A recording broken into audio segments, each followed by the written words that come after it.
तो चलिए आज की क्लास में इतिहास की क्लास को देखेंगे। ठीक, याद रखिएगा आज की क्लास में किसको देखेंगे, याद रखना इतिहास की क्लास को देखेंगे। इसमें भी आप लोग जानते हैं कि इतिहास में भी कितने टॉपिक होते हैं, तो आप लोग जानते हैं कि 3 टॉपिक होते हैं। कौन कौन होता है? पहला तो हो गया प्राचीन भारत का इतिहास। पहला क्या हो गया? प्राचीन भारत का इतिहास। दूसरा का नाम क्या है? मध्यकालीन। याद रखिएगा दूसरा का नाम क्या है? मध्यकालीन भारत का इतिहास। और तीसरा का नाम क्या है? तो याद रखना तीसरा के आधुनिक भारत का इतिहास। आधुनिक भारत की इतिहास नाम है।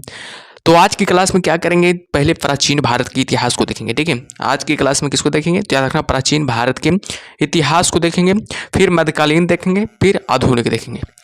तो चलिए शुरू करते हैं क्लास को। इससे पहले की क्लास पर नए हैं तो क्लास को जरूर लाइक कीजिएगा और चैनल को जो भी अभी तक सब्सक्राइब नहीं किए बाबू सब्सक्राइब कर लीजिएगा। और हाँ, याद रखिएगा ये बाबू, याद रखना कोई भी कम्पिटिटिव एग्जाम की तैयारी करते हैं तो याद रखिएगा बेहद ही इंपॉर्टेंट साबित होगा ये क्लास। याद रखिएगा, ठीक है। किसी भी कम्पिटिटिव एग्जाम की आप लोग तैयारी करते हैं, चाहे एसएससी हो, रेलवे हो, चाहे ऑल स्टेट एग्जाम की तैयारी करते हैं, तो याद रखना इससे बाहर एक भी प्रश्न बाहर नहीं आएगा। ठीक है, तो चलिए शुरू करते हैं क्लास को। और याद रखिए एक बात आप लोग से अनुरोध करते हैं कि क्या कीजिएगा, कमेंट में फीडबैक जरूर दीजिएगा कि क्लास आप लोग कैसा लगा जो। ठीक है, अंत में। ठीक है, तो चलिए शुरू करते हैं। पहला है प्राचीन भारत के इतिहास को देखेंगे और उसमें भी फर्स्ट टॉपिक का नाम है सिंधु या हड़प्पा सभ्यता। सिंधु या हड़प्पा सभ्यता को देखेंगे। तो चलिए शुरू करते हैं। हड़प्पा सभ्यता का सर्वाधिक मान्यता प्राप्त काल क्या है? तो 2500 ईसा पूर्व से 1750 ईसा पूर्व। याद रखिएगा हड़प्पा सभ्यता का सर्वाधिक मान्यता प्राप्त काल कौन है? तो याद रखना 2500 ईसा पूर्व से 1750 ईसा पूर्व तक। आगे की बात किया जाए कि सिंधु घाटी की सभ्यता में घोड़े के अवशेष कहाँ से मिले हैं? तो याद रखना सुरकोटड़ा से सिंधु घाटी की सभ्यता में घोड़े के अवशेष मिले हैं। सिंधु घाटी स्थल कालीबंगन किस प्रदेश में है? तो याद रखना राजस्थान में स्थित है। चलिए आगे बढ़ते हैं। आगे क्या है जो आगे बाबू की सिंधु घाटी स्थल कालीबंगा किस प्रदेश में? याद रखना राजस्थान में स्थित है। किस पदार्थ का उपयोग हड़प्पा काल की मुद्राओं के निर्माण में मुख्य रूप से किया जाता है? तो याद रखना शिलखड़ी का प्रयोग है जो कि मुख्य रूप से हड़प्पा काल में मुद्राओं के निर्माण के रूप में किया जाता है। हड़प्पा सभ्यता किस युग की थी? तो याद रखना कांस्य युग की थी। सिंधु घाटी सभ्यता के लोगों का मुख्य व्यवसाय क्या था? तो हमेशा रखिएगा व्यापार सिंधु घाटी लोगों का मुख्य व्यवसाय था। हड़प्पा सभ्यता के निवासी क्या थे? तो शहरी थे। हड़प्पा सभ्यता के निवासी कैसी थी? तो हमेशा याद रखिएगा शहरी थी। आगे बढ़ते हैं। आगे क्या है जो आगे है कि सिंधु सभ्यता के घर किससे बनाए जाते थे? तो हमेशा रखिएगा ईंटे से सिंधु सभ्यता के घर बनाए जाते थे। हड़प्पा वासी किस वस्तु के उत्पादन में सर्वप्रथम थे? तो हमेशा रखिएगा कपास के उत्पादन में क्या थे? सर्वप्रथम थे। हड़प्पा सभ्यता का सर्वप्रथम खोजकर्ता कौन था? तो रखना दयाराम साहनी ने हड़प्पा सभ्यता का खोज किया था सर्वप्रथम। कब किया था? तो रखना 1921 ईस्वी में। हमेशा याद रखिएगा कब किया था? 1921 ईस्वी में। अगर बात किया जाए सिंधु सभ्यता का पतन नगर कौन सा था? याद रखना लोथल सिंधु सभ्यता का पतन नगर या बंदरगाह था। याद रखिएगा पूछा जाए एग्जाम में कि सिंधु सभ्यता का बंदरगाह कौन सा था? तो हमेशा रखिएगा लोथल। ठीक है, बहुत इंपॉर्टेंट सवाल है, याद रखिएगा। ठीक है, आगे पैमानों की खोज ने यह सिद्ध कर दिया कि सिंधु घाटी सभ्यता के लोग माप और तौल से परिचित थे। यह खोज कहाँ पर हुई? याद रखना लोथल में हुई थी। आगे बढ़ते हैं। आगे क्या है जो मोहनजोदड़ो को किस अन्य नाम से भी जाना जाता है? याद रखना मृतकों के टीला के नाम से जाना जाता है। ये भी याद रखना बेहद इंपॉर्टेंट है। वीवीआई याद रखिएगा। ठीक है, आगे के हड़प्पा सभ्यता का प्रचलित नाम क्या है? तो याद रखना सिंधु घाटी सभ्यता हड़प्पा सभ्यता का प्रचलित नाम है। कपास का उत्पादन सर्वप्रथम सिंधु क्षेत्र में हुआ जिसे ग्रीक या यूनानी के लोगों ने किस नाम से पुकारा? तो याद रखना सिंडन के नाम से पुकारा था।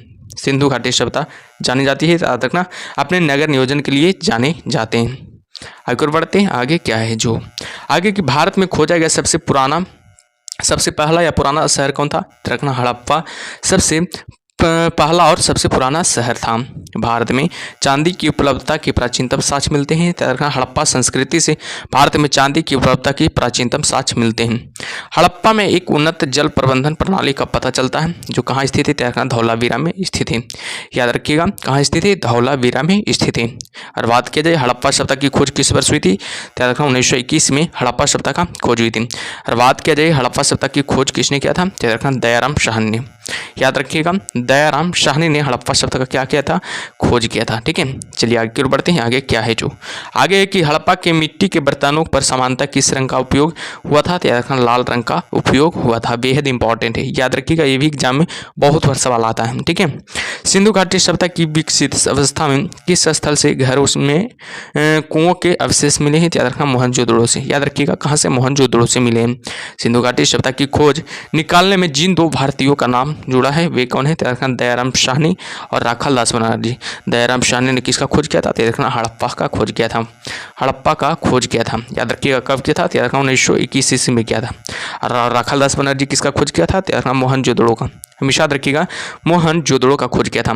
कब किया था, देखना 1922 ईस्वी में। याद रखिएगा, 1922 ईस्वी में किया था। बेहद इंपॉर्टेंट है। ठीक है, चलिए आगे बढ़ते हैं बाबू। आगे क्या है जो रंगपुर, जहां हड़प्पा की समकालीन सभ्यता थी, वह देखना सौराष्ट्र में स्थित है। कहाँ स्थित है, तो हमेशा रखिएगा सौराष्ट्र में स्थित है। हड़प्पा एवं मोहनजोदड़ो की पुरातात्विक खुदाई के प्रभारी कौन थे, तो रखना सर जॉन मार्शल हड़प्पा एवं मोहनजोदड़ो की पुरातात्विक खुदाई के प्रभारी थे। आगे बढ़ते हैं। किसी पशु की आकृति जो मुहर पर मिली है, जिससे अज्ञात होता है कि सिंधु घाटी एवं मेसोपोटामिया की सभ्यता के मध्य व्यापारिक संबंध थे, याद रखना बैल का। याद रखिएगा, बैल का। ठीक है, आगे बढ़ते हैं कि हड़प्पा के लोगों की सामाजिक पद्धति कैसी थी, त्याग रखना उचित सामंतवादी।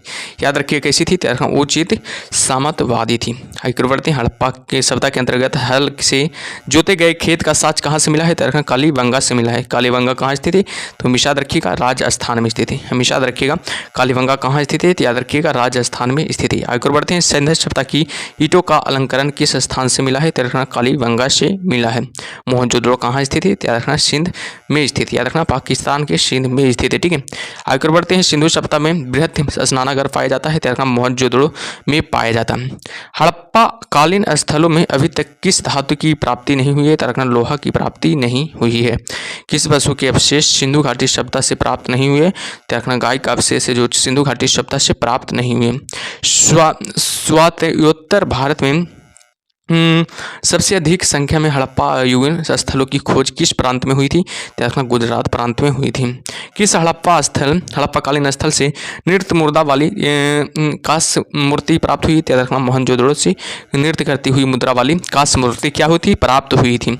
ठीक है, हड़प्पा किस धातु से परिचित नहीं थी, तो लोहा से परिचित नहीं थे। याद रखना, हड़प्पा किस धातु से परिचित नहीं थी, तो लोहा से परिचित नहीं थे। ठीक है, किस हड़प्पाकालीन स्थल से युगल सावधान का साक्ष्य मिला है, तो लोथल से युगल सावधान का साक्ष्य मिला है।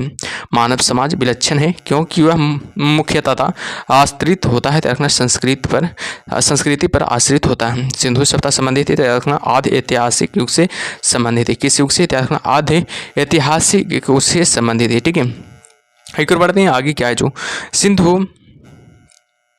आगे की सिंधु घाटी की सभ्यता गैर आर्य थी क्योंकि वह थी कैसी, नगरीय सभ्यता थी। सिंधु घाटी सभ्यता को आर्यों से पूर्व की रखे जाने का महत्वपूर्ण कारक क्या था, मृदभांडा था। याद रखना, क्या था, मृदभांडा था। सिंधु घाटी संस्कृत वैदिक सभ्यता से भिन्न थी क्योंकि इसके पास विकसित शहरी जीवन की सुविधाएं थी। ठीक है, चलिए आगे की ओर बढ़ते हैं। आगे क्या है जो आगे है कि हड़प्पा संस्कृति की जानकारी का मुख्य स्रोत क्या है, तो पुरातात्विक खुदाई के चलते ही हड़प्पा संस्कृति की जानकारी का मुख्य स्रोत प्राप्त हुआ। सिंधु घाटी के निवासियों की सभ्यता को जानने का मूल स्रोत है वहाँ पाए गए बर्तन, जेवर, हथियार और औजार से। याद रखिएगा, बर्तन, जेवर, हथियार और औजार से। ठीक है, याद रखिएगा। ठीक है, चलिए आगे की ओर बढ़ते हैं। आगे क्या है जो आगे की भारत में चांदी की उपलब्धता के प्राचीनतम साक्ष्य मिलते हैं। हड़प्पा संस्कृति से भारत में चांदी की उपलब्धता के प्राचीनतम साक्ष्य मिलते हैं। हड़प्पा में मिट्टी के बर्तनों पर सामान्यतः किस रंग का उपयोग हुआ था, तो लाल रंग का उपयोग हुआ था।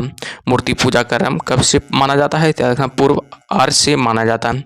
विशाल स्नानागार किस पुरातत्व स्थल में से पाया गया था, तो मोहनजोदड़ो से पाया गया था। आगे बढ़ते हैं। आगे क्या है जो आगे बाबू हड़प्पा सभ्यता स्थल लोथल स्थित है, त्याग गुजरात राज्य में स्थित है। हड़प्पा शहर लोथल कहाँ स्थित है, त्याग गुजरात में स्थित है। हड़प्पा शहर का सबसे बड़ा बंदरगाह कौन है, त्याग लोथल हो जाएगा। हड़प्पा सभ्यता का सबसे बड़ा बंदरगाह, याद रखिएगा, सबसे बड़ा बंदरगाह कौन सा है, त्याग लोथल हो जाएगा सबसे बड़ा बंदरगाह। याद रखिएगा, सबसे बड़ा बंदरगाह लोथल हो जाएगा। ठीक है, धौलावीरा किस राज्य में स्थित है, त्याग गुजरात राज्य में स्थित है। धौलावीरा कौन सा हड़प्पीय नगर 3 भागों में विभक्त विभक्त था, याद रखना धोलावीरा 3 भागों में क्या था, विभक्त था, याद रखिएगा। ठीक है, चलिए अगला टॉपिक का नाम है वैदिक सभ्यता। देखते हैं अगला टॉपिक का नाम क्या है, वैदिक सभ्यता। ये भी इंपॉर्टेंट है, याद रखना, इससे भी एग्जाम में बहुत सवाल बनता है। ठीक है, तो चलिए शुरू करते हैं। इससे पहले एक जरूर लाइक कीजिएगा। आप लोग क्या कीजिए, लाइक कर दीजिए। ठीक है, आप लोग क्या करते हैं कि लाइक नहीं करते हैं, सिर्फ खाली देखते हैं। ठीक है, और चैनल को जो भी अब तक सब्सक्राइब नहीं किया बाबू सब्सक्राइब कर लीजिए। ठीक है, और फीडबैक जरूर दीजिएगा क्लास के अंत में। ठीक है, कमेंट बॉक्स में। आगे है कि पूर्व वैदिक या ऋग वैदिक संस्कृति काल का किसे माना जाता है, तो 1500 ईसा पूर्व से 1000 ईसा पूर्व के। उत्तर वैदिक संस्कृति का काल किसे माना जाता है, तो 1000 ईसा पूर्व से 600 ईसा पूर्व तक। आर्य शब्द का शाब्दिक अर्थ क्या होता है, श्रेष्ठ या कुलीन होता है, याद रखिएगा। आर्य शब्द का शाब्दिक अर्थ क्या होता है, तो श्रेष्ठ या कुलीन होता है। ठीक है, किस फसल का ज्ञान वैदिक काल के लोग को नहीं था, तो तंबाकू का ज्ञान वैदिक काल के लोगों को नहीं था। उत्तर वैदिक काल के वेद विरोधी और ब्राह्मण विरोधी धार्मिक अध्यापकों को किस नाम से जाना जाता था, तो श्रमण के नाम से जाना जाता था। वैदिक गणित का महत्वपूर्ण अंग है, तो शुल्भ सूत्र वैदिक गणित का क्या है, महत्वपूर्ण अंग है। ठीक है, चलिए आगे बढ़ते हैं। आगे क्या है, जो आगे के किस वेद में प्राचीनतम वैदिक युग की संस्कृति के बारे में सूचना दी गई है, तो याद रखना ऋग्वेद में। वेदों की संख्या कितनी है, तो याद रखना 4 है। वेदों की संख्या कितनी है, तो हमेशा याद रखिएगा 4 हो जाएगा। कौन कौन हो जाएगा, ऋग्वेद हो जाएगा, अथर्ववेद हो जाएगा, सामवेद हो जाएगा, यजुर्वेद हो जाएगा। याद रखिएगा ऋग्वेद, यजुर्वेद, सामवेद, अथर्ववेद हो जाएगा। ठीक है, 4 है। सबसे प्राचीन वेद किसे माना जाता है, तो हमेशा याद रखिएगा ऋग्वेद को सबसे प्राचीन वेद माना जाता है। सबसे नया वेद किसे माना जाता है, याद रखना अथर्ववेद को। आप ठीक है, याद रखना है अथर्ववेद को सबसे प्राचीन वेद माना जाता है। ठीक है, सबसे न्यू वेद माना जाता है, याद रखिएगा। ठीक है, चलिए आगे बढ़ते हैं। आगे क्या है, जो आगे है कि भारत के राजची में प्रयुक्त होने वाले शब्द सत्यमेव जयते किस उपनिषद से लिए गए हैं, तो मुंडक उपनिषद से लिए गए हैं। बेहद इंपॉर्टेंट है, एग्जाम में बहुत बार आ चुका है सवाल। ठीक है, ऋग्वैदिक कार्यों का मुख्य व्यवसाय क्या था, तो देखना पशुपालन ऋग्वैदिक कार्यों का मुख्य व्यवसाय था। भारतीय संगीत का आदि ग्रंथ कहा जाता है, याद रखना सामवेद को भारतीय संगीत का आदि ग्रंथ कहा जाता है। आगे बढ़ते हैं। आगे क्या है, जो आगे है प्रमुख दर्शन और उनके क्या है प्रवर्तक है। प्रमुख दर्शन और उनके प्रवर्तक का नाम दिया हुआ, इधर दर्शन का नाम दिया हुआ, इधर प्रवर्तक का नाम दिया है। सांख्य दर्शन का प्रवर्तक कौन है, क्या रखना कपिल हो जाएगा, सांख्य दर्शन का प्रवर्तक हो जाएगी। और बात किया जाए न्याय दर्शन के प्रवर्तक कौन है, तो याद रखिएगा गौतम हो जाएंगे। चरवाक का याद रखना चरवाक ही हो जाएंगे। योग दर्शन का प्रवर्तक किसे माना जाता है, जो रखना पतंजलि को योग दर्शन का प्रवर्तक माना जाता है। पूर्व मीमांसा याद रखना जैमिनी को माना जाता है। उत्तर मीमांसा किसको माना जाता है, याद रखना बादरायण को, याद रखना बादरायण को माना जाता है। और वैशेषिक याद रखना कनाद को माना जाता है। याद रखिएगा वैशेषिक किसे माना जाता है, तो रखना कनाद को माना जाता है। ठीक है, तो याद रखिएगा सबको, बेहद इंपॉर्टेंट है। आगे की प्रथम विविध निर्माता कौन है, तो रखना मनु है, जो कि प्रथम विविध विधि निर्माता है। याद रखना प्रथम विधि निर्माता कौन है, तो रखना मनु हो जाएंगे, जो कि प्रथम विधि निर्माता माने जाते हैं। ठीक है, चलिए आगे बढ़ते हैं बाबू। आगे क्या है, जो आगे है कि कृष्ण भक्ति का प्रथम और प्रधान ग्रंथ कौन है, याद रखना है श्री मद भागवत गीता हो जाएगा। कृष्ण भक्ति का प्रथम और प्रधान ग्रंथ है श्रीमद् भागवत गीता हो जाएगा। ऋग्वेद में संपत्ति का प्रमुख रूप क्या है, याद रखना गोधन ऋग्वेद में संपत्ति का प्रमुख रूप है। अगर आगे कि ऋग्वेद के किस मंडल में शूद्र का उल्लेख पहली बार मिलता है, याद रखना 10वें मंडल में शूद्र का उल्लेख पहली बार मिलता है। वेदों की ऋचाओं को पढ़ने वाले ऋषि को क्या कहते हैं, याद रखना होत्र कहते हैं। वेदों की ऋचाओं को पढ़ने वाले ऋषि को होत्र कहा जाता है। ऋग्वेद का संबंध किससे है, याद रखना ईश्वर की महिमा से। ऋग्वेद का संबंध किससे है, ईश्वर की महिमा से। ऋग्वेद में कुल कितने मंडल होते हैं, तो हमेशा याद रखिएगा 10 मंडल होते हैं। ऋग्वेद में कुल कितने मंडल होते हैं, तो हमेशा याद रखिएगा 10 मंडल होते हैं। और बात किया जाए ऋग्वेद में कुल कितना सूक्तियाँ होती हैं, तो रखना 1028 सूक्तियाँ ऋग्वेद में होती हैं। और बात किया जाए ऋग्वेद में कुल कितने ऋचाएँ होते हैं, तो 10,580 ऋचाएँ होती हैं। और बात किया जाए ऋग्वेद में इंद्र के लिए ऋचाएँ कितनी हैं, तो रखना 250 है, जो कि इंद्र के लिए ऋचाएँ हैं। और ऋग्वेद में अग्नि के लिए कितने ऋचाएँ हैं, तो याद रखना 200 ऋग्वेद में अग्नि के लिए ऋचाएँ हैं। और बात करें सबसे पुराना वेद कौन सा है, तो अब थोड़ा देर पहले ही बताए हैं कि ऋग्वेद है, जो कि सबसे पुराना वेद है। सबसे नया वेद हो जाएगा अथर्ववेद। याद रखिएगा अथर्ववेद हो जाएगा। ठीक है, याद रखिएगा अथर्ववेद जो कि सबसे नया वेद हो जाएगा। ठीक है, इसमें याद रखिएगा बाबू, इसमें तंत्र मंत्र यानी कि जादू टोना के बारे में चर्चा किया गया है। ऋग्वेद में अग्नि के बारे में चर्चा किया गया है। याद रखिएगा एक प्रश्न और पूछा जाता है कि संगीत के बारे में कौन सा वेद प्रसिद्ध है, तो याद रखना संगीत के लिए साम वेद हो जाएगा। ठीक है, याद रखना स से संगीत हो जाता है, स से साम वेद हो जाएगा। ठीक है, साम वेद हो जाता है, याद रखिए संगीत के लिए प्रसिद्ध है। ठीक है, चलिए आगे और बढ़ते हैं। आगे क्या है, जो आगे थोड़ा कुछ ज्ञान की बातें हैं, ध्यान दीजिएगा। ठीक है, वेदों की संख्या कितनी होती है, 4 होती है, जिसमें ऋग्वेद हो गया, सामवेद हो गया, यजुर्वेद हो जाएगा, अथर्ववेद हो जाएगा। इनमें सबसे प्राचीन वेद कौन हो जाएगा, ऋग्वेद हो जाएगा। इनमें सबसे प्राचीन वेद कौन है, तो याद रखना ऋग्वेद हो जाएगा। लेकिन नया वेद की बात किया जाए, नया वेद हो जाएगा अथर्ववेद हो जाएगा। नया वेद कौन सा हो जाएगा, अथर्ववेद हो जाएगा। त्रयी नाम से कहे, याद रखना 3 वेद होते हैं।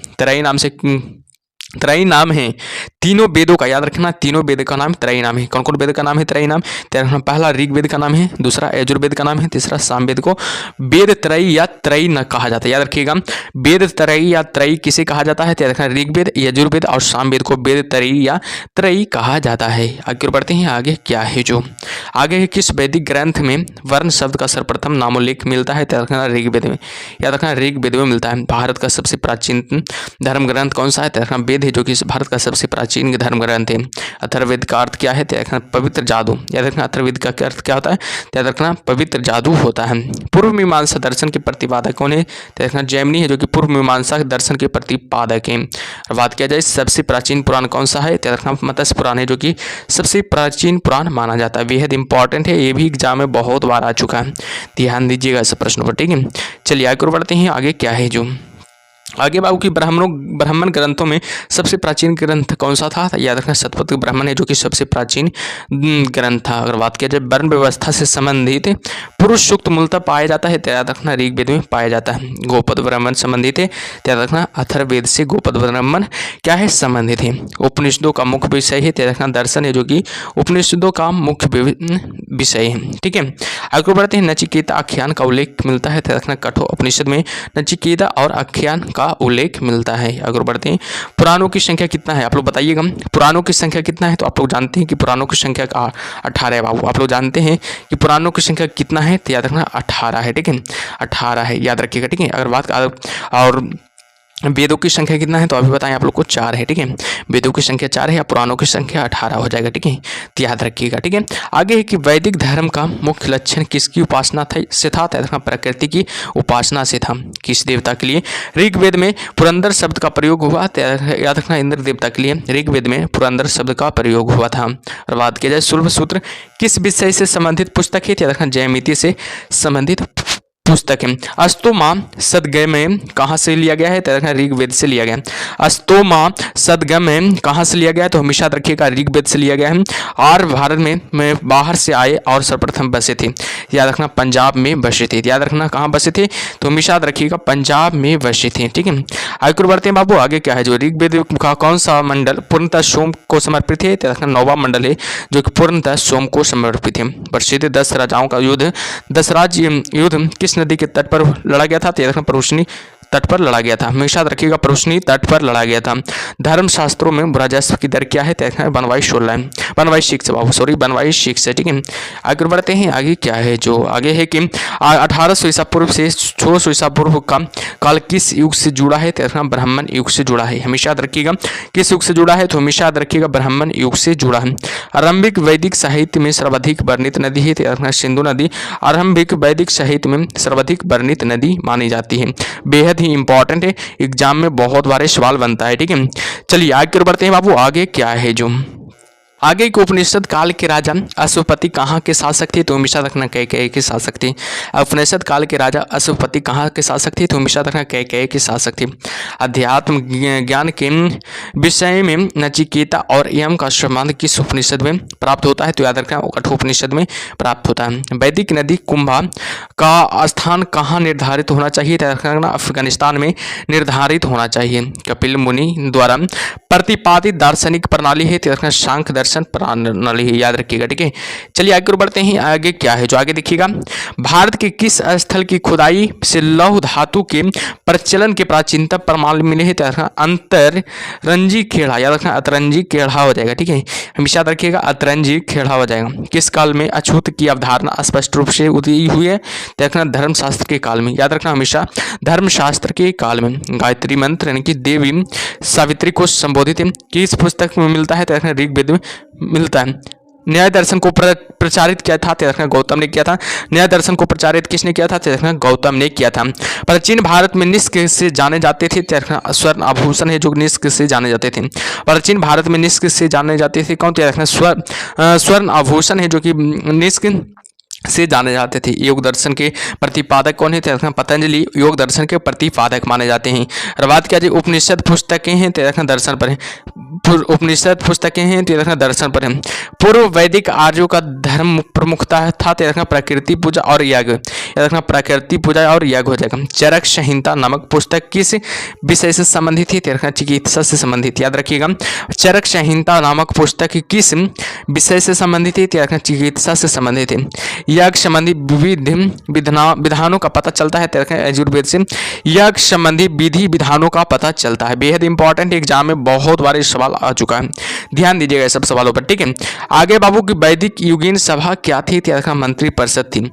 वैदिक युगीन सभा क्या थी? तो मंत्री परिषद है। और बात किया जाए वैदिक युग में प्रचलित लोकप्रिय शासन प्रणाली थी तो गणतंत्र लोकप्रिय शासन प्रणाली थी। सबसे प्राचीन वेद कौन सा है? तो ऋग्वेद जो कि सबसे प्राचीन वेद मानी जाती है। कौन भारतीय दर्शन की आरंभिक विचारधारा थे? तो सांख्य जो कि भारतीय दर्शन की आरंभिक विचारधारा है। और बात किया जाए सांख्य योग न्याय वैशेषिक मीमांसा एवं वेदांत इन छह भिन्न भारतीय दर्शनों की स्पष्ट रूप से अभिव्यक्ति हुई है तो वैदिक युग में अभिव्यक्ति हुई है। आगे बढ़ते हैं बाबू, आगे क्या है जो आगे है कि वह दस्तकारी कौन सी है जो आर्यों द्वारा व्यवहार में नहीं लाई गई थी? वह दस्तकारी कौन सी थी जो आर्यों द्वारा व्यवहार में नहीं लाई गई थी? याद रखना लोहार या लोहारगिरी, याद रखिएगा लोहार या लोहारगिरी हो जाएगा। ठीक है, प्राचीनतम व्याकरण अष्टाध्यायी के रचनाकार कौन है? तो पाणिनि है जो कि प्राचीनतम व्याकरण अष्टाध्यायी के रचनाकार हैं। कौन सी स्मृति प्राचीनतम है? तो मनुस्मृति है जो कि सबसे प्राचीन मानी जाती है। आदि काव्य की संज्ञा किससे दी जाती है? तो रामायण को आदि काव्य की संज्ञा दी जाती है। प्राचीनतम पुराण है तो मत्स्य पुराण है जो कि प्राचीनतम पुराण है। ऋग्वेद में सबसे पवित्र नदी किसे माना जाता है? सरस्वती को सबसे प्राचीन नदी माना जाता है। याद रखना किस वेद में? रखना ऋग्वेद में। ठीक है, वैदिक समाज की आधारभूत इकाई थी तो रखना काल या कुटुंब, याद रखना काल या कुटुंब हो जाएगा। ऋग्वैदिक युग की प्राचीनतम संस्था कौन सी थी? तो रखना विदत हो जाएगा। ऋग्वैदिक युग की प्राचीनतम संस्था मानी जाती है। ब्राह्मण ग्रंथों में सर्वाधिक प्राचीनतम कौन सा है? तो रखना शतपथ ब्राह्मण है जो कि सबसे प्राचीन ब्राह्मण ग्रंथ माना जाता है। याद रखिएगा गोत्र व्यवस्था का प्रचलन में कब आई? तो उत्तर वैदिक काल में गोत्र व्यवस्था प्रचलन में आ गई थी। मनुस्मृति मुख्यतः संबंधित है तो समाज व्यवस्था से मनुस्मृति मुख्यतः संबंधित है। ठीक है, चलिए आगे बढ़ते हैं बाबू। आगे क्या है ध्यान दीजिएगा आगे। ठीक है, आगे है कि गायत्री मंत्र की रचना किसने की थी? तो रखना विश्वामित्र ने गायत्री मंत्र की क्या की थी? रचना की थी। अवेस्ता और ऋग्वेद में समानता है। अवेस्ता किस क्षेत्र से संबंधित है? तो रखना ईरान से संबंधित है। याद रखना अवेस्ता किस क्षेत्र से संबंधित है? तो हमेशा याद रखिएगा बाबू ईरान से संबंधित है। किसका संकलन ऋग्वेद पर आधारित है? तो सामवेद का संकलन है जो कि ऋग्वेद पर आधारित है। बेहद इंपॉर्टेंट है, एग्जाम में बहुत बार सवाल आ चुका है। आप लोग क्या कीजिए पहले कि सेशन को लाइक कर दीजिए। बहुत कम लोग लाइक किए हैं, सेशन को लाइक कर दीजिए बाबू। और चैनल को जो भी अभी तक सब्सक्राइब नहीं किए सब्सक्राइब कर लीजिए। ठीक है, चलिए आगे बढ़ते हैं। आगे क्या है जो आगे है किस वेद की जादुई माया और वशीकरण का वर्णन है? याद रखना किस वेद में है? याद रखना अथर्ववेद में है जो कि जादुई माया और वशीकरण का वर्णन है। और बात किया जाए आर्य शब्द इंगित करता है तो निर्जाति समूह को आर्य शब्द क्या करता है? इंगित करता है। बेहद इंपॉर्टेंट है, बहुत बार एग्जाम में आ चुका है। प्राचीनतम विवाह संस्कार का वर्णन करने वाला विवाह सूक्त किस में पाया जाता है? तो हमेशा रखिएगा ऋग्वेद में पाया जाता है। और आगे की बात किया जाए कि ऋग्वेद अघन शब्द का प्रयोग किसके लिए किया गया था? तो रखना गाय के लिए किया गया था। आगे बढ़ते हैं बाबू। आगे क्या है जो आगे है कि ऋग्वेद में किन नदियों का उल्लेख अफगानिस्तान के साथ आर्यों के संबंध में का सूचक है? कुंभक्रमु का हो जाएगा। आर्यों के आर्कटिक होम सिद्धांत का पक्ष किसने लिया था? तो इसका बीजी तिलक ने लिया था।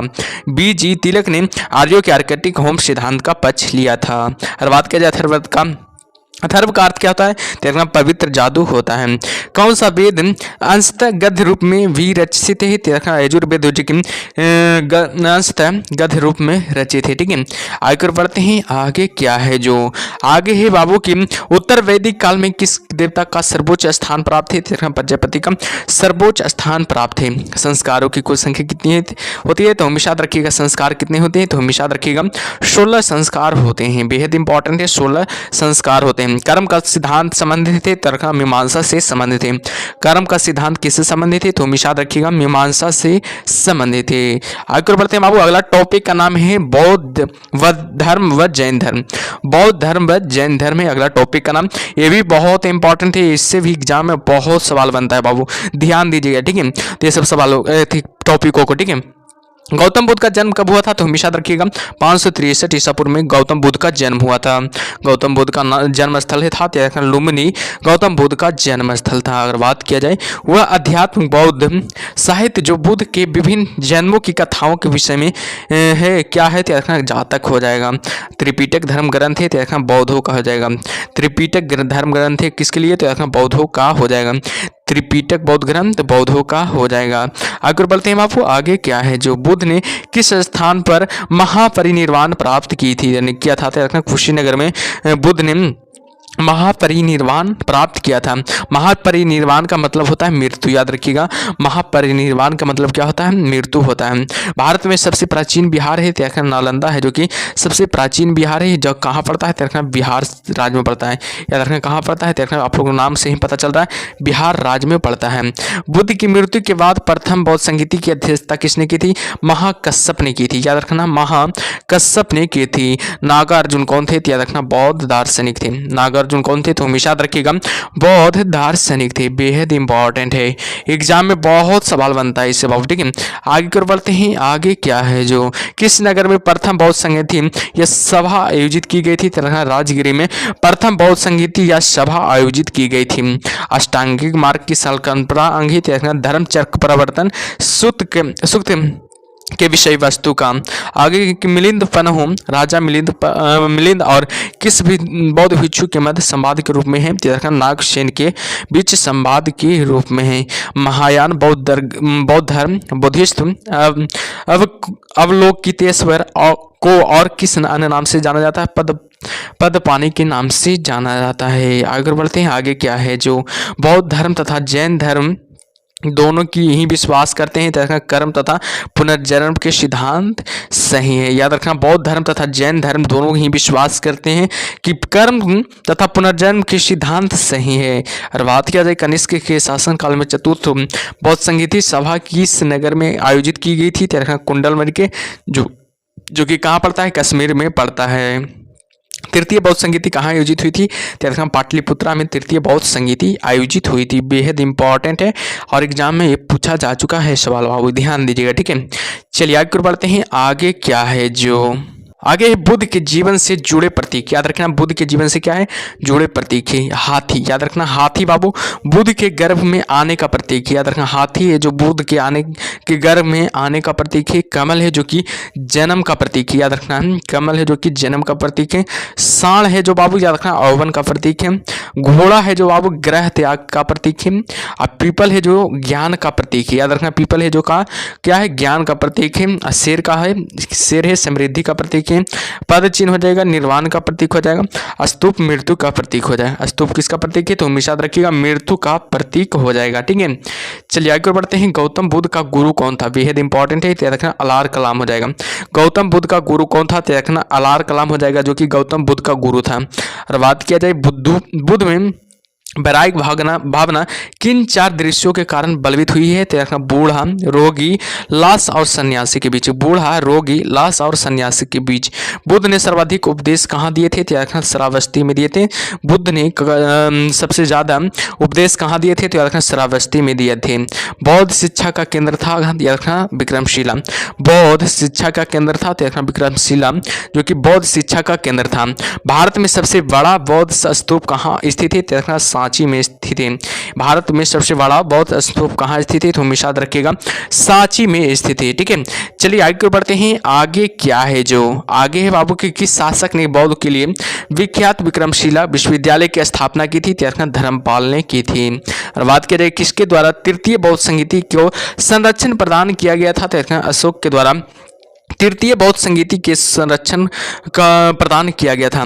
बौद्ध ग्रंथ पिटकों की रचना किस भाषा में की गई थी? याद रखना पाली में की गई थी। याद रखिएगा पाली में की गई थी। कश्मीर में कनिष्क के शासनकाल में जो बौद्ध संगीति आयोजित हुई थी उसकी अध्यक्षता किसने की थी? याद रखना वसुमित्र ने की थी। हमेशा याद रखिएगा वसुमित्र ने की थी। बेहद इंपॉर्टेंट है, ध्यान दीजिए इस प्रश्न पर। मठ, मंदिर, स्तूप किस धर्म से संबंधित है? याद रखना बौद्ध धर्म से संबंधित है। मठ, मंदिर और स्तूप किस धर्म से संबंधित है? तो हमेशा याद रखिएगा बौद्ध धर्म से संबंधित है।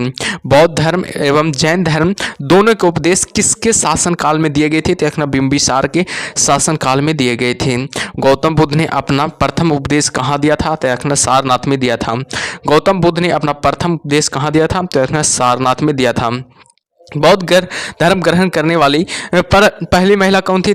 महाप्रजापति गौतमी थी। याद रखना बौद्ध धर्म ग्रहण करने वाली पहली महिला कौन थी? महाप्रजापति गौतमी थी। बोध गया स्थित है, याद रखना बिहार में स्थित है। बेहद इंपॉर्टेंट है। बोध गया कहाँ स्थित है? कहाँ स्थित है? बिहार में स्थित है। जातक किसका ग्रंथ है? याद रखना बौद्धों का है। जातक किसका ग्रंथ है? याद रखना बौद्धों का हो जाएगा। सिद्धार्थ को ज्ञान का प्राप्ति कहाँ हुई थी? याद रखना बोध गया में हुई थी। सिद्धार्थ को ज्ञान का प्राप्ति कहाँ हुई थी? याद रखना बोध गया में हुई थी। सारनाथ में बुद्ध का प्रथम प्रवचन कहलाता है? धर्म चक्र प्रवर्तन। सारनाथ में बुद्ध का प्रथम प्रवचन कहलाता है? धर्म चक्र प्रवर्तन कहलाता है। बौद्ध धर्म ने अब समाज के किन वर्गों पर महत्वपूर्ण प्रभाव डाला है? महिला और शूद्र पर सर्वाधिक प्रभाव डाला है। बुद्ध के गृह त्याग का प्रतीक है घोड़ा है, जो कि बुद्ध के गृह त्याग का प्रतीक है। आगे बाबू की गौतम बुद्ध द्वारा विष्णु संघ की स्थापना कहाँ की गई थी? कपिलवस्तु में गौतम बुद्ध द्वारा विष्णु संघ की स्थापना की गई थी। सर्वप्रथम शून्यवाद का प्रतिपादन करने वाला बौद्ध दार्शनिक का नाम क्या है? नागार्जुन हो जाएगा। किस शासक के शासनकाल में नेपाल में बौद्ध धर्म का गमन हुआ था? अशोक के शासनकाल में नेपाल में बौद्ध धर्म का क्या हुआ था? गमन हुआ था। सांची क्यों विख्यात है? सबसे बड़ा बौद्ध स्तूप के लिए। याद रखना है सांची क्यों विख्यात है? सबसे बड़ा बौद्ध स्तूप के लिए यह विख्यात है। याद रखना बेहद इंपॉर्टेंट है। ठीक है, एग्जाम में बहुत बार सवाल आ चुका है। ठीक है, आगे बाबू किस भाषा का ज्यादा प्रयोग बौद्धवाद के प्रचार के लिए किया जाता है? तो देखना पाली के लिए किया जाता है और पाली के लिए किया जाता है। ठीक है, तो याद रखिएगा ऐसा प्रश्न बहुत इंपॉर्टेंट है। ठीक है, और जो भी लाइक नहीं किए लाइक कर दीजिएगा। ठीक है, चलिए आगे बढ़ते हैं। आगे क्या है? जो आगे है महावीर स्वामी का जन्म कहाँ हुआ था? तो हमेशा याद रखिएगा कुंडल ग्राम में हुआ था। महावीर स्वामी का जन्म कहाँ हुआ था? तो हमेशा याद रखिएगा कुंडल ग्राम में महावीर स्वामी का जन्म हुआ था। अगर बात किया किसे एशिया की रोशनी कहा जाता है? तो गौतम बुद्ध को एशिया का क्या कहा जाता है? रोशनी कहा जाता है। बुद्ध के जीवन की किस घटना को महाभनिष्कर्मण के रूप में जाना जाता है? तो उनका ग्रह त्याग को। याद रखिएगा उनका ग्रह त्याग को। गौतम बुद्ध की माँ किस वंश से संबंधित थी? तो कोलीय वंश से संबंधित थी। गौतम बुद्ध की माँ किस वंश से संबंधित थी? तो कोलीय वंश से संबंधित थी। बेहद इंपॉर्टेंट है, ध्यान दीजिएगा सब प्रश्नों पर। ठीक है, आगे किस राजा के अभिलेख से सूचना मिलती है कि शाक्य मुनि बुद्ध का जन्म लुम्बिनी में हुआ था? तो अशोक में। ठीक है, आगे है कि ज्ञान की बात है, थोड़ा ध्यान दीजिएगा इस पर। ठीक है, कि मौर्य वंशीय शासक अशोक की लुम्बिनी अभिलेख से सूचना मिलती है कि शाक्य मुनि बुद्ध का जन्म लुम्बिनी में हुआ था। शाक्य मुनि बुद्ध का जन्म कहाँ हुआ था? तो लुम्बिनी में हुआ था। इस अभिलेख में लुम्बिनी को बुद्ध का जन्म स्थल होने के कारण इसे कर छूट प्रदान करने की घोषणा का भी उल्लेख है। याद रखिएगा। ठीक है, आगे की महात्मा बुद्ध ने अपना पहला धर्म चक्र परिवर्तन किस स्थान पर दिया था? तो याद रखना सारनाथ में दिया था। बेहद इंपॉर्टेंट है, याद रखना VVI प्रश्न है। ठीक है, जिसको VVI बोलते हैं उस पर ध्यान दीजिएगा उस प्रश्नों पर। ठीक है, क्योंकि ये सब सवाल पूछा गया है, देख सकते हैं आप लोग। ठीक है, खुद ही। आगे बाबू की गौतम बुद्ध ने ज्ञान प्राप्ति के बाद सबसे पहला सारनाथ वाराणसी के निकट 5 ब्राह्मण सन्यासियों के को पहला उपदेश दिया। इस प्रथम उपदेश को धर्म चक्र प्रवर्तन कहा जाता है। बुद्ध ने सर्वाधिक उपदेश दिए थे, तो श्रावस्ती में दिए थे। बुद्ध ने सर्वाधिक उपदेश कहाँ दिए थे, तो हमेशा रखिएगा श्रावस्ती में दिए थे। महावीर का जन्म किस क्षत्रिय गोत्र में हुआ था, तो जांत्रिक क्षत्रिय गोत्र में हुआ था। महावीर की माता का कौन थी, त्रिशला महावीर की माता का नाम थी। अगर बात किया जाए महावीर का मूल नाम क्या था, तो वर्धमान है जो कि महावीर का मूल नाम हो जाएगा। महावीर की मृत्यु कहाँ हुई थी, तो बताइएगा आप लोग कमेंट बॉक्स में कि महावीर की मृत्यु कहाँ हुई थी। तो हमेशा याद रखिएगा पावापुरी में हुई थी, जो कि कहाँ पड़ता है, तो रखना है बिहार के नालंदा जिला में। आपको याद रखना है बिहार के नालंदा जिला में, याद रखिएगा पावापुरी कहाँ पड़ता है, तो बिहार के नालंदा में पड़ता है। ठीक है। जैनियों के पहले तीर्थकर कौन थे, तो ऋषिदेव जैनियों के प्रथम तीर्थकर थे, याद रखिएगा। जैन परंपरा के अनुसार जैन धर्म के कुल कितने तीर्थकर थे हुए, तो रखना 24 तीर्थकर हुए थे। जैन परंपरा के अनुसार महावीर कौन से तीर्थकर थे, तो हमेशा याद रखना 24वें तीर्थकर थे, याद रखना। जैन परंपरा के अनुसार महावीर कौन से तीर्थकर थे, तो रखना 24वें तीर्थकर थे। जैन दर्शन के अनुसार सृष्टि की रचना एवं पालन पोषण सार्वभौमिक सत्य से हुआ है, याद रखना। जैन धर्म के अनुसार दर्शन के अनुसार सृष्टि की रचना एवं पालन पोषण सार्वभौमिक सत्य से हुआ है। ठीक है, याद रखिएगा, ये सब बहुत इंपॉर्टेंट है, ये एग्जाम में ये सब सवाल बनता है। ठीक है। आगे की जैन समुदाय में प्रथम विभाजन के श्वेतांबर संप्रदाय के संस्थापक थे, तथा स्थूलभद्र हो जाएगा। जैन तीर्थक पार्श्वनाथ द्वारा प्रतिपादित 4 महाव्रतों में महावीर स्वामी ने 5वें महाव्रत के रूप में क्या जोड़ा, तथा ब्रह्मचर्य को जोड़ा था। और बात किया जाए भगवान महावीर का प्रथम शिष्य कौन था, तथा जमाली था, जो कि भगवान महावीर का प्रथम शिष्य था, बेहद इंपॉर्टेंट है। ठीक है। आगे बाबू त्रिरत्न सिद्धांत, सम्यक धारणा, सम्यक चरित्र, सम्यक ज्ञान, जिस धर्म की महिमा है वह है जैन धर्म। बाबू याद रखना वह क्या है, तो जैन धर्म हो जाएगा। दिलवाड़ा के जैन मंदिरों का निर्माण किसने करवाया था, बेहद इंपॉर्टेंट है। दिलवाड़ा के जैन मंदिरों का निर्माण किसने करवाया था, तो चालुक्यों और सोलंकियों ने, याद रखिएगा चालुक्य और सोलंकियों ने करवाया था। बेहद इंपॉर्टेंट, एग्जाम में बहुत बार सवाल पूछा जा चुका है, तो ध्यान दीजिएगा सब सवालों पर। ठीक है। शैववाद सिद्धांत है जैन धर्म का, शैववाद सिद्धांत किसका है, तो जैन धर्म का हो जाएगा। ठीक है, हमेशा याद रखिएगा। ठीक है, चलिए आगे बढ़ते हैं बाबू। आगे क्या है जी, आगे देखिएगा। ठीक है, आगे बाबू की कौन सबसे पूर्वकालिक जैन ग्रंथ कहलाता है, तो बताइएगा कौन सबसे पूर्वकालिक जैन ग्रंथ कहलाता है, तो 14 पूर्व हो जाएगा। जैन साहित्य को कहा जाता है, तो आगम कहा जाता है। जैन साहित्य को क्या कहा जाता है, हमेशा याद रखिएगा आगम कहा जाता है जैन साहित्य को। जैन ग्रंथ कल्पसूत्र के रचयिता भद्रबाहु है। जैन ग्रंथ कल्पसूत्र के रचयिता कौन है, तो रखना भद्रबाहु हो जाएगा। अनेकतावाद किसका क्रोड़ एक सिद्धांत एवं दर्शन है, तो रखना जैन मत का, याद रखना जैन मत का हो जाएगा।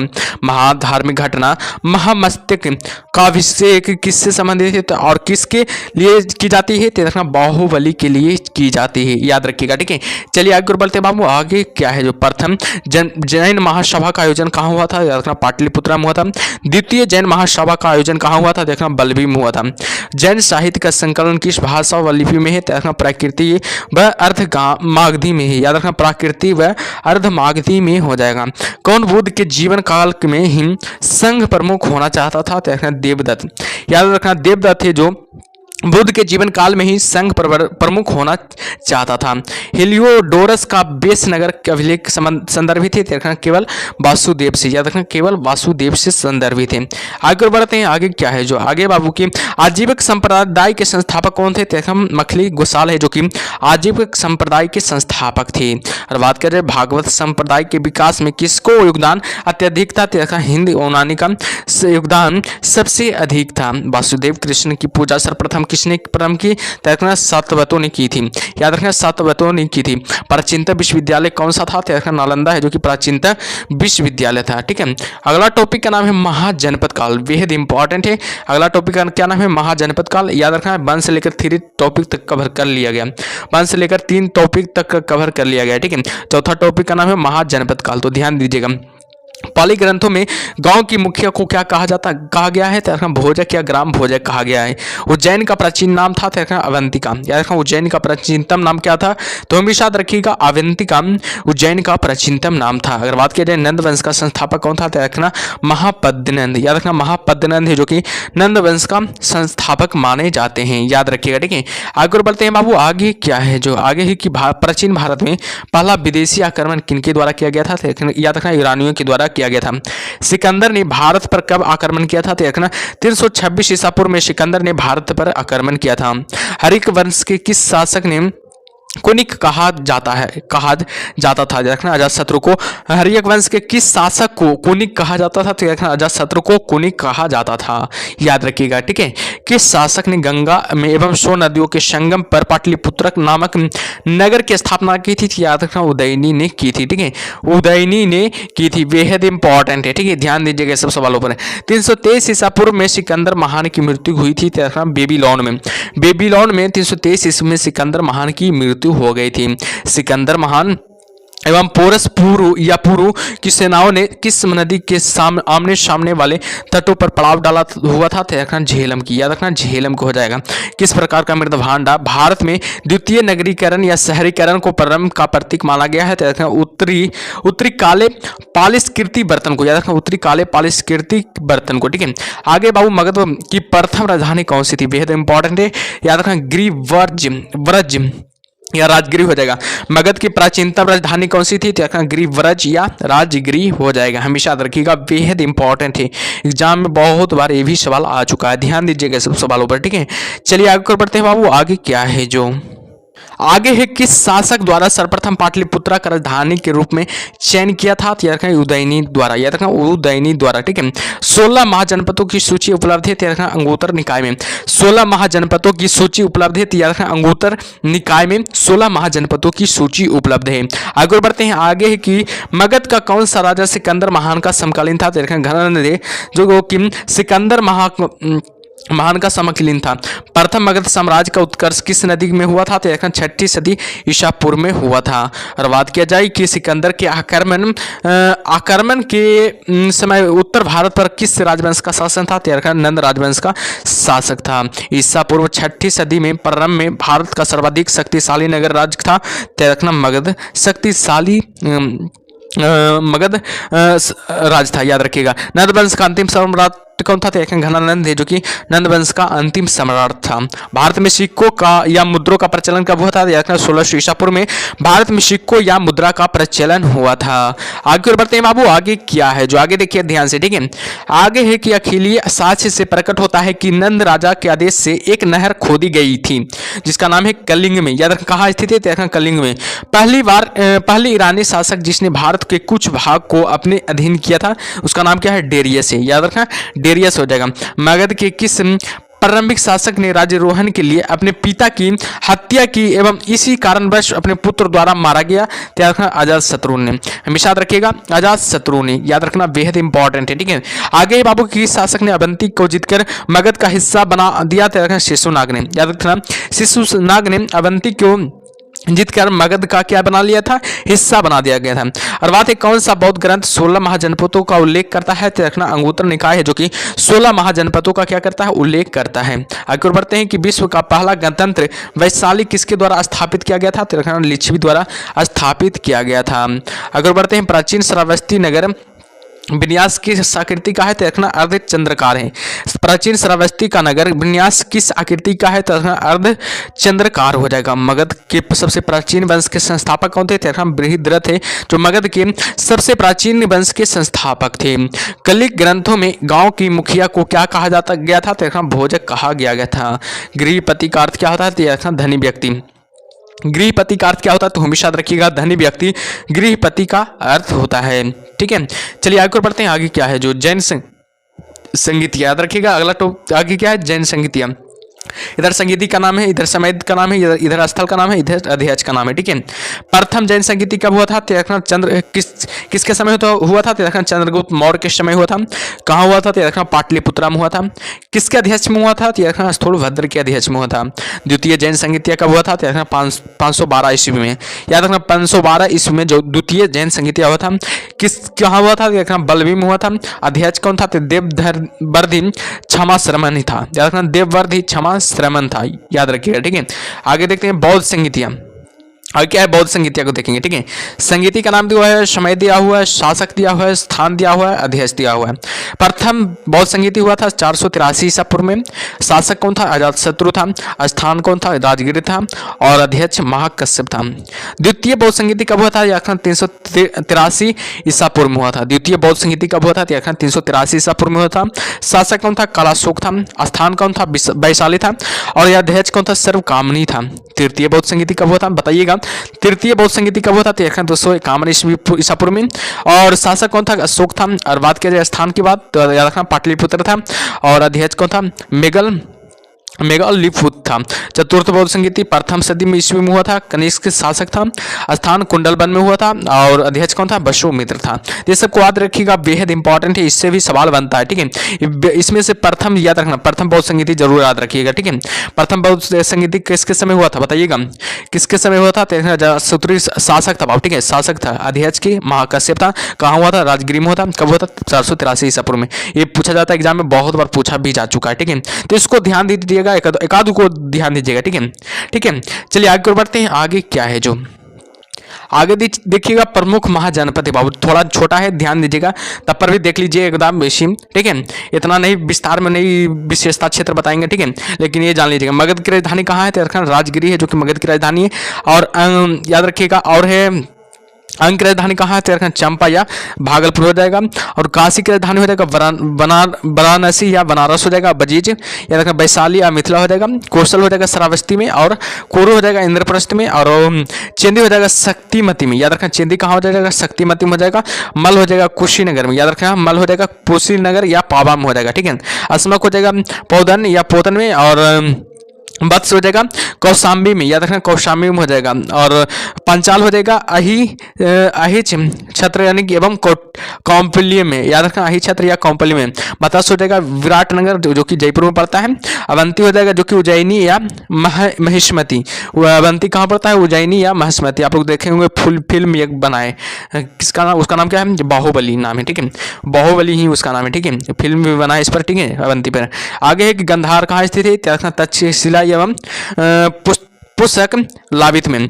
सुरसेन कहाँ है? मथुरा में है। और कंबोज कहाँ स्थित है? राजपुर में। कंबोज कहाँ स्थित है? राजपुर में स्थित है। ठीक है, चलिए आगे बढ़ते हैं। आगे क्या है जो अगला टॉपिक है? मौर्य काल। ध्यान दीजिएगा, अगला टॉपिक का नाम क्या है? मौर्य काल। 1 से लेकर 5 तक का टॉपिक कवर कर लिया गया। आप लोग 4 तक का टॉपिक कवर कर लिया, आप लोग देख लिए। ठीक है, 1 से लेकर 4 तक का टॉपिक कवर कर लिएगा। 5वां टॉपिक का नाम क्या है? मौर्य काल। मौर्य साम्राज्य की स्थापना किसने की थी? चंद्रगुप्त मौर्य ने। मौर्य साम्राज्य की स्थापना किसने की थी? तो हमेशा याद रखिएगा, चंद्रगुप्त मौर्य ने। बेहद इंपॉर्टेंट है, याद रखिएगा। ठीक है, और मौर्य साम्राज्य में प्रचलित मुद्रा का नाम क्या है था? याद रखना, पन था, जो कि प्रचलित मुद्रा का नाम था।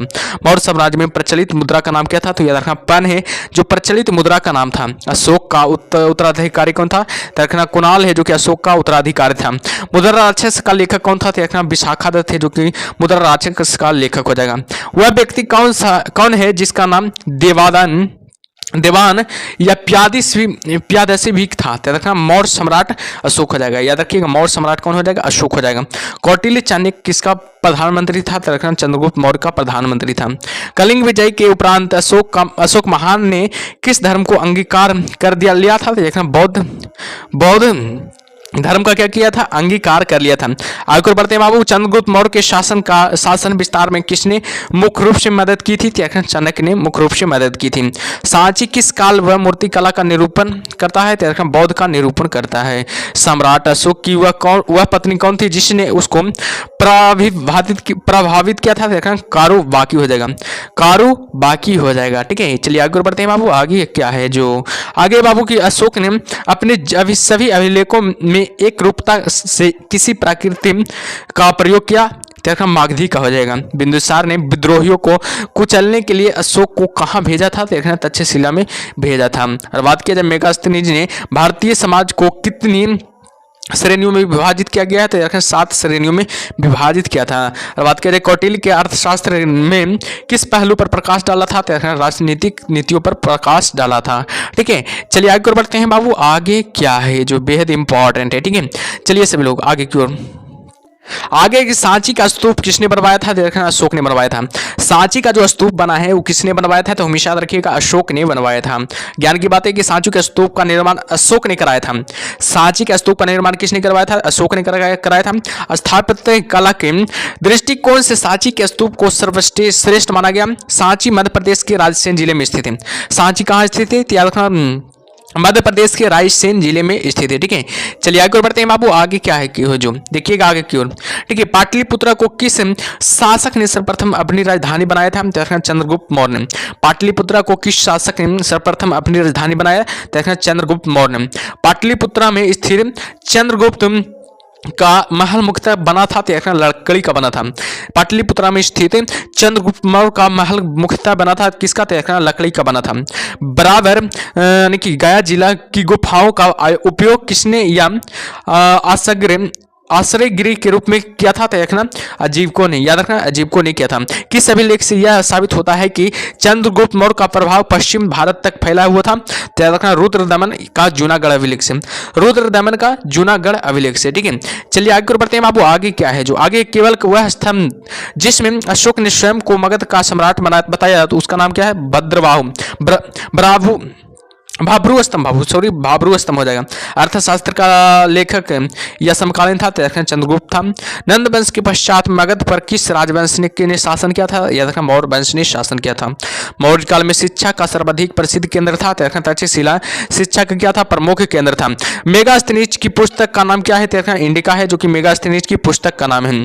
आगे और बढ़ते हैं बाबू। आगे क्या है जो आगे ध्यान दीजिएगा। ठीक है, आगे की जिसके ग्रंथ में चंद्रगुप्त मौर्य का विशिष्ट रूप से वर्णन हुआ है वह क्या है, विशाखा दत्त हो जाएगा। वह क्या हो जाएगा, विशाखा दत्त हो जाएगा। वह स्रोत जिसमें पाटलिपुत्र के प्रशासन का वर्णन उपलब्ध है वह इंडिका हो जाएगा। वो क्या हो जाएगा, इंडिका हो जाएगा। ठीक है, चलिए आगे और बढ़ते हैं बाबू। आगे क्या है जो आगे के अशोक के शिलालेखों में प्रयुक्त भाषा है, त्यागना प्राकृति। अशोक के शिलालेखों में प्रयुक्त भाषा कैसी थी, त्यागना प्राकृतिक थी। ठीक है, आगे प्रथम भारतीय साम्राज्य किसके द्वारा स्थापित किया गया था, त्यागना चंद्रगुप्त मौर्य द्वारा। प्रथम भारतीय साम्राज्य किसके द्वारा स्थापित किया गया था, तो त्यागना चंद्रगुप्त मौर्य द्वारा स्थापित किया गया था। आगे बाबू चाणक्य अपने बचपन में किस नाम से जाने जाते थे, त्यागना विष्णुगुप्त के नाम से जाने जाते थे। राज्य के सप्तांग सिद्धांत के अनुसार राज्य का 7वां अंग कौन सा था, त्यागना मित्र था, जो कि राज्य का 7वां अंग था। ठीक है, चलिए आगे बढ़ते हैं बाबू। आगे क्या है जो किसके शासनकाल में डिमेकस भारत आया था, याद रखना बिंदुसार के शासनकाल में डिमेकस भारत आया था। किस प्राचीन नगर के विशेष कुम्हरार स्थल से प्राप्त हुआ, त्यागना पाटलिपुत्र के। याद रखिएगा पाटलिपुत्र नगर के। कुलंदीबाग प्राचीन स्थान था, देखना पाटलिपुत्र का। कुलंदीबाग प्राचीन स्थान था, देखना पाटलिपुत्र का। आगे बाबू किसने सहिष्णुता, उदारता और करुणा के त्रिविधि आधार पर राज्य धर्म की स्थापना की, याद रखना अशोक ने। अशोक ने बौद्ध होते हुए भी हिंदू धर्म में आस्था नहीं छोड़ी। इसका प्रमाण है, देखना देवनाम प्रिय की उपाधि। इसका नाम क्या है, देखना देवनाम प्रिय की उपाधि हो जाएगा। आगे बाबू अशोक के शिलालेख को पढ़ने वाला प्रथम अंग्रेजी कौन था, देखना जेम्स प्रिंसम हो जाएगा। बेहद इंपॉर्टेंट है, याद रखना ये भी एग्जाम में बहुत बार आ चुका है, आप लोग देख सकते हैं। ठीक है, चलिए आगे बढ़ते हैं। आगे क्या है जो आगे ध्यान दीजिएगा। ठीक है, आगे बाबू ज्ञान की बातें हैं। सर्वप्रथम अशोक के शिलालेखों को पढ़ने का श्रेय अंग्रेज विद्वान जेम्स प्रिंसेप को जाता है। आप लोग अभी बताएं आप लोग को, सर्वप्रथम अशोक के शिलालेख को पढ़ने का श्रेय किसे जाता है, देखना जेम्स प्रिंसेप को जाता है। उन्होंने 1837 ईस्वी में अशोक के शिलालेखों का उदाचन किया। उन्होंने 1837 ईस्वी में अशोक के शिलालेखों का क्या किया, उदाचन किया। केवल वह स्तंभ जिसमें अशोक ने स्वयं को मगध का सम्राट बताया उसका नाम है भाब्रू स्तंभ हो जाएगा। उसका नाम क्या है, भाब्रू स्तंभ हो जाएगा। मौर्य काल में शिक्षा का सर्वाधिक प्रसिद्ध केंद्र था, तक्षशिला मौर्य काल में शिक्षा का प्रसिद्ध केंद्र था। ठीक है, चलिए आगे बढ़ते हैं बाबू। आगे क्या है जो अंतिम मौर्य सम्राट था, बताइएगा अंतिम मौर्य सम्राट कौन था, बृहद्रथ हो जाएगा।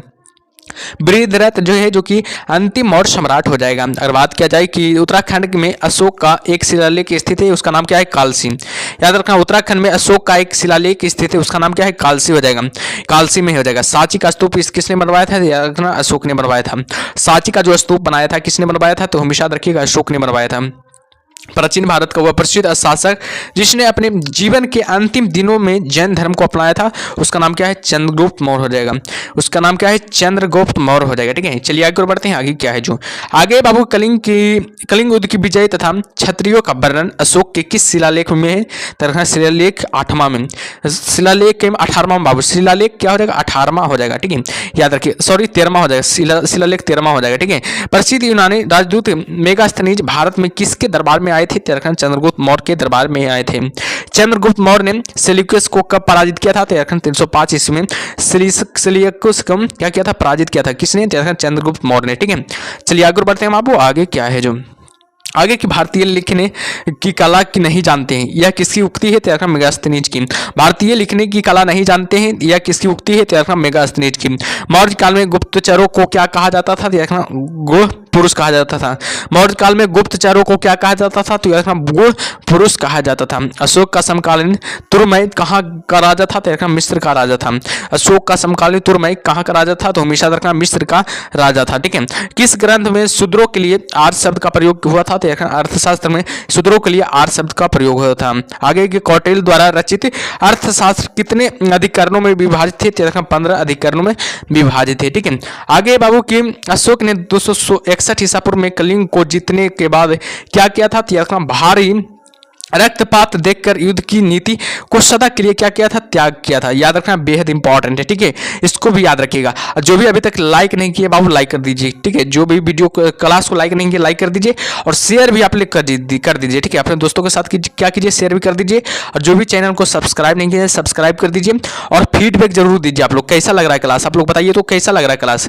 फीडबैक जरूर दीजिए, कैसा लग रहा है क्लास जो। ठीक है, चलिए आगे बढ़ते हैं। आगे क्या है जो आगे के अशोक के जो शिलालेख संगम राज्य के बारे में हमें बताते हैं, उनमें शामिल है दूसरा एवं 13वां। अशोक ने श्रीलंका में बौद्ध धर्म का प्रचार हेतु किसे भेजा? महेंद्र और संघमित्रा को। अशोक ने श्रीलंका में बौद्ध धर्म का प्रचार हेतु किसे भेजा? महेंद्र और संघमित्रा को। अशोक ने मनसेहरा या एवं सहजवाड़ी से प्राप्त बृहत शिलालेख में किस भाषा का प्रयोग किया था? तो खरोष्टी भाषा का प्रयोग किया था। श्रीनगर का स्थापना किस मौर्य शासक ने की थी? अशोक ने किया था। बेहद इंपॉर्टेंट है, ये भी एग्जाम में पूछा जाता है। श्रीनगर की स्थापना किस मौर्य शासक ने की थी? अशोक ने की थी। किस अभिलेख में चंद्रगुप्त मौर्य और अशोक दोनों का उल्लेख किया गया है? महाक्षत्रप रुद्रदमन का जूनागढ़ अभिलेख, महाक्षत्रप रुद्रदमन का जूनागढ़ अभिलेख में। ठीक है, अगला टॉपिक का नाम है बाबू मौर्योत्तर काल। बेहद इंपॉर्टेंट है, ये भी एग्जाम में बहुत बार, इससे भी एग्जाम में बहुत सवाल आता है। ठीक है, तो 1 से लेकर 5 तक का टॉपिक कवर कर लिया और छठा टॉपिक का नाम क्या है? मौर्योत्तर काल। तो ध्यान दीजिएगा सबको। ठीक है, अंतिम मौर्य सम्राट बृहद्रथ की हत्या कर किसने शंगु वंश की स्थापना की थी? पुष्यमित्रों ने। कण्व या काण्व वंश का संस्थापक कौन था? वसुदेव हो जाएगा। आगे सतवाहन या आंध्र सतवाहन वंश का संस्थापक कौन था? शिमुख हो जाएगा। सतवाहन या आंध्र सतवाहन वंश का संस्थापक कौन था? शिमुख हो जाएगा। प्राचीन भारत का महान व्याकरण पतंजलि किसकी समकालीन था? पुष्यमित्र शंगु के समकालीन था। सर्वप्रथम भारत में विशुद्ध संस्कृति भाषा में लंबा अभिलेख किस राजा द्वारा जारी किया गया था? तो याद रखना, शक राजा रुद्रदमन द्वारा जारी किया गया था। सतवाहनों ने आरंभिक दिनों में अपना शासन कहाँ शुरू किया? तो महाराष्ट्र में शासन शुरू किया था। आगे बढ़ते हैं। आगे क्या है जो आगे बाबू किस कुषाण शासक ने सर्वप्रथम स्वर्ण मुद्राएं जारी की थी? कडफिसिस द्वितीय ने। याद रखना, कडफिसिस द्वितीय ने सर्वप्रथम स्वर्ण मुद्राएं जारी की। किस वंश के शासकों ने छत्रपति प्रणाली का प्रयोग किया था? तो शकों के शासक ने छत्रपति प्रणाली का क्या किया था? प्रयोग किया था। कुषाण काल में सबसे अधिक विकास किस क्षेत्र में हुआ था? वास्तुकला में सबसे अधिक विकास हुआ था। भारत में प्रथम बार सैनिक शासन किसके द्वारा व्यवहार में लाया गया था? ग्रीकों द्वारा व्यवहार में लाया गया था। आगे बढ़ते हैं। आगे क्या है जो आगे बाबू की ईसा पूर्व 2री सदी के प्रारंभ में उत्तर अफगानिस्तान में स्थापित भारत यूनानी राजा था? बैक्टीरिया था। सर्वप्रथम रोम के साथ किन लोगों का व्यापार प्रारंभ हुआ था? याद रखना तमिल एवं चेरों का व्यापार प्रारंभ हुआ था। सातवाहनों ने पहले स्थानीय अधिकारियों के रूप में काम किया, याद रखना मौर्यों के अधीन। याद रखना सातवाहनों ने पहले स्थानीय अधिकारियों के रूप में काम किया, याद रखना मौर्यों के अधीन किया गया था, याद रखिएगा। ठीक है, चलिए आगे बढ़ते हैं। आगे क्या है जो वह महानतम कुषाण नेता कौन था जो बौद्ध बन गया था? याद रखना कनिष्क हो जाएगा। कुषाण काल के दौरान मूर्तिकला की गंधार शैली किसका मिश्रण है? याद रखना भारत ग्रीक शैली का, भारत और ग्रीक शैली का हो जाएगा। रोम साम्राज्य के अनुसार पर किस वंश के शासकों ने कैंसर की उपाधि ग्रहण की थी? तो बताइए, याद रखिएगा कुषाण ने। यार कैंसर की उपाधि किसने धारण की थी? रखना कुषाण ने। प्राचीन भारत में किसने नियमित रूप से सोने के सिक्के जारी किए थे? रखना कुषाण ने। प्राचीन भारत में किसने नियमित रूप से सोने के सिक्के जारी किए चलाए थे? रखना कुषाण ने चलाए थे। ठीक है, आगे बढ़ते हैं। आगे क्या है जो मौर्यों के बाद दक्षिण भारत में सबसे प्रभावशाली राज था? सातवाहन हो जाएगा। बुद्ध की खड़ी प्रतिमा किस काल में बनाई गई थी? कुषाण में काल में बनाई गई थी। संगु वंश के बाद किस वंश ने भारत पर राज किया था? कनब ने राज किया था। किस चीनी जनरल ने कनिष्क को हराया था? पेन चाओ ने जनरल को, चीनी जनरल कनिष्क को हराया था, याद रखिएगा। बेहद इंपॉर्टेंट है, ये सब बहुत एग्जाम में पूछा जाता है सवाल बाबू। ठीक है, अब पूछा भी गया है सवाल। ठीक है, तो ध्यान दीजिएगा इस सब सवालों पर। ठीक है, चलिए आगे की ओर बढ़ते हैं। आगे क्या है जो, ठीक है, आगे के उत्तर तथा उत्तर पश्चिमी भारत में सर्वाधिक संख्या में तांबे के सिक्कों का जारी किया था? देखना कुषाणों ने जारी किया था। विक्रम संवत कब से प्रारंभ हुआ था? देखना 57 ईसा पूर्व से प्रारंभ हुआ था। सातवाहन शासकों की राजकीय भाषा थी? याद रखना प्राकृतिक। सातवाहन शासकों की राजकीय भाषा थी। जो कला शैली भारत और ग्रीक यूनानी शैलियों का सम्मिश्रण है उसे कहते हैं गंधार शैली हो जाएगा। कनिष्क की राजधानी थी पुरुषपुर, पुरुषपुर जो कि कनिष्क की क्या थी? राजधानी थी। आगे बढ़ते हैं। पुरुषपुर किसका दूसरा नाम है? पेशावर का। पुरुषपुर किसका दूसरा नाम है? पेशावर का दूसरा नाम हो जाएगा। चरक किसके राज्य चिकित्सक थे? कनिष्क के राज्य चिकित्सक थे। तक्षशिला के प्रसिद्ध स्थल होने का कारण क्या था? गंधार कला। तक्षशिला के प्रसिद्ध स्थल होने का कारण था गंधार कला हो जाएगा। भारत में सर्वप्रथम स्वर्ण मुद्राएं किसने चलाई थी? इंडो बैक्टीरियन ने भारत में सर्वप्रथम स्वर्ण मुद्राएं चलाई थी। और बात किया जाए किस संग्रहालय में कुषाण कालीन मूर्तियों का संग्रह अधिक मात्रा में है? मथुरा संग्रहालय में, याद रखिएगा मथुरा संग्रहालय में। ठीक है, चलिए आगे बढ़ते हैं। आगे क्या है जो, आगे बाबू की किस वंश के शासकों ने ब्राह्मणों एवं बौद्ध भिक्षुओं को कर मुक्त भूमि या गांव की दानी की प्रथा आरंभ की? सातवाहन हो जाएगा। भारतीय रंगमंच में यवनिका का शुभारंभ किसने किया था? देखना यूनानियों ने किया था। भारतीयों के महान रेशम मार्ग किसने आरंभ किया था? कनिष्क ने। शक संवत का प्रारंभ किस सम्राट के शासनकाल में 78 ईसा पूर्व में हुआ था? रखना कनिष्क शासन के काल में। ठीक है, याद रखिएगा कनिष्क के शासन के काल में, याद रखिएगा। ठीक है, तक्षशिला विश्वविद्यालय स्थित है? याद रखना भारत में स्थित है। तक्षशिला विश्वविद्यालय कहाँ स्थित है? तो हमेशा याद रखिएगा भारत में स्थित है। वर्तमान में तक्षशिला पाकिस्तान के रावलपिंडी जिले में स्थित है। याद रखना वर्तमान में तक्षशिला कहाँ स्थित है? तो पाकिस्तान के रावलपिंडी जिले में स्थित है। प्राचीन काल में यह शिक्षा का प्रमुख केंद्र था। याद रखना तक्षशिला है जो प्राचीन काल में यह शिक्षा का क्या था? प्रमुख केंद्र था। चाणक्य चरक आदि ने यही शिक्षा प्राप्त की थी। चाणक्य चरक आदि ने कहाँ शिक्षा प्राप्त किया था? तक्षशिला जो कि पाकिस्तान में पड़ता है। ठीक है, रावलपिंडी में। ठीक है, चलिए आगे बढ़ते हैं। प्राचीन काल में कलिंग का महान शासक कौन था? खारवेल हो जाएगा। प्राचीन काल में कलिंग का महान शासक कौन था? खारवेल हो जाएगा। बुद्ध का किसके सिक्कों पर अंकन हुआ था? कनिष्क के सिक्कों पर अंकन हुआ था। योधे सिक्कों पर किस देवता का अंकन मिलता है? कार्तिकेय को। कनिष्क के सारनाथ बौद्ध प्रतिमा अभिलेख की तिथि क्या थी? 81 ईसा पूर्व। अश्वघोष किसका समकालीन था? कनिष्क का समकालीन था। बाल विवाह की प्रथा प्रारंभ हुआ था कुषाण काल में। बाल विवाह का प्रथा प्रारंभ कहाँ हुआ था? रखना कुषाण काल में प्रारंभ हुआ था। और बात किया जाए, याद रखना जो कला शैली भारतीय और यूनानी आकृति का सम्मिश्रण है उसे कहते हैं, याद रखना गंधार शैली हो जाएगा। सातवाहनों की राजधानी अवस्थित थी? रखना अमरावती। याद रखना सातवाहनों की राजधानी कहाँ स्थित है? याद रखना अमरावती में स्थित थी। आंध्र सातवाहन राजाओं की सबसे लंबी सूची किस पुराण में मिलती है? याद रखना मत्स्य पुराण में मिलती है। ठीक है, चलिए आगे बढ़ते हैं बाबू। आगे क्या है जो, पूर्वी रोमन शासक जस्टिसियन जस्टिनियन का सर्वाधिक महत्वपूर्ण योगदान किस क्षेत्र में था? तो याद रखना विधि के क्षेत्र में था। अगला टॉपिक का नाम क्या है? 7वां टॉपिक का नाम है संगम काल। याद रखना बेहद इंपॉर्टेंट है भी है, तो इसको भी देखिएगा, ठीक है। 1 से लेकर 6 तक का टॉपिक कवर कर लिया गया। 7वां टॉपिक का नाम है संगम काल। संगम युग में उरायूर किसके लिए विख्यात है? तो याद रखना कपास के व्यापार का महत्वपूर्ण केंद्र। उरायूर है जो कपास के व्यापार का क्या है? महत्वपूर्ण केंद्र है, ठीक है। तो इसको याद रखिएगा, ठीक है। चलिए आगे और बढ़ते हैं। आगे क्या है जो आगे की तोलकाप्पियम ग्रंथ संबंधित है? व्याकरण और काव्य से। धार्मिक कविताओं का संकलन कुरुल किस भाषा में है? तमिल भाषा में। किस संगम युग राज्य के संरक्षण में 3 संगमों का आयोजन किया था? पांडे। लार चेर के नाम से प्रसिद्ध वह चेर शासक कौन था जिसने कनगी के मंदिर का निर्माण कराया था? देखना सेन गुट्टवन हो जाएगा। सेन क्या हो जाएगा? गुट्टवन हो जाएगा, ठीक है। चलिए आगे बढ़ते हैं। आगे क्या है जो आगे बाबू की तमिल भाषा के शिल्पाधिकारम और मणि मेखलई नामक गौरव ग्रंथ किससे संबंधित है? त्याग हिंदू धर्म से संबंधित है। कौन संगम युग व्याकरण रचना सर्वाधिक महत्वपूर्ण रचना मानी जा गई है? तोलकाप्पियम हो जाएगा। तोलकाप्पियम हो जाएगा। मुजरिस किस राज्य का प्रमुख बंदरगाह था? चेर राजवंश का क्या था? प्रमुख बंदरगाह था।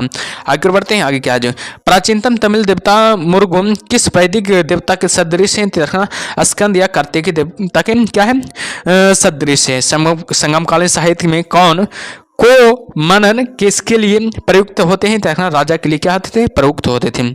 आगे देखते हैं। आगे क्या है जो आगे बाबू तमिल काव्य का इलियड कहा जाता है? शिल्प पदिकारम को। याद रखना शिल्प पदिकारम को।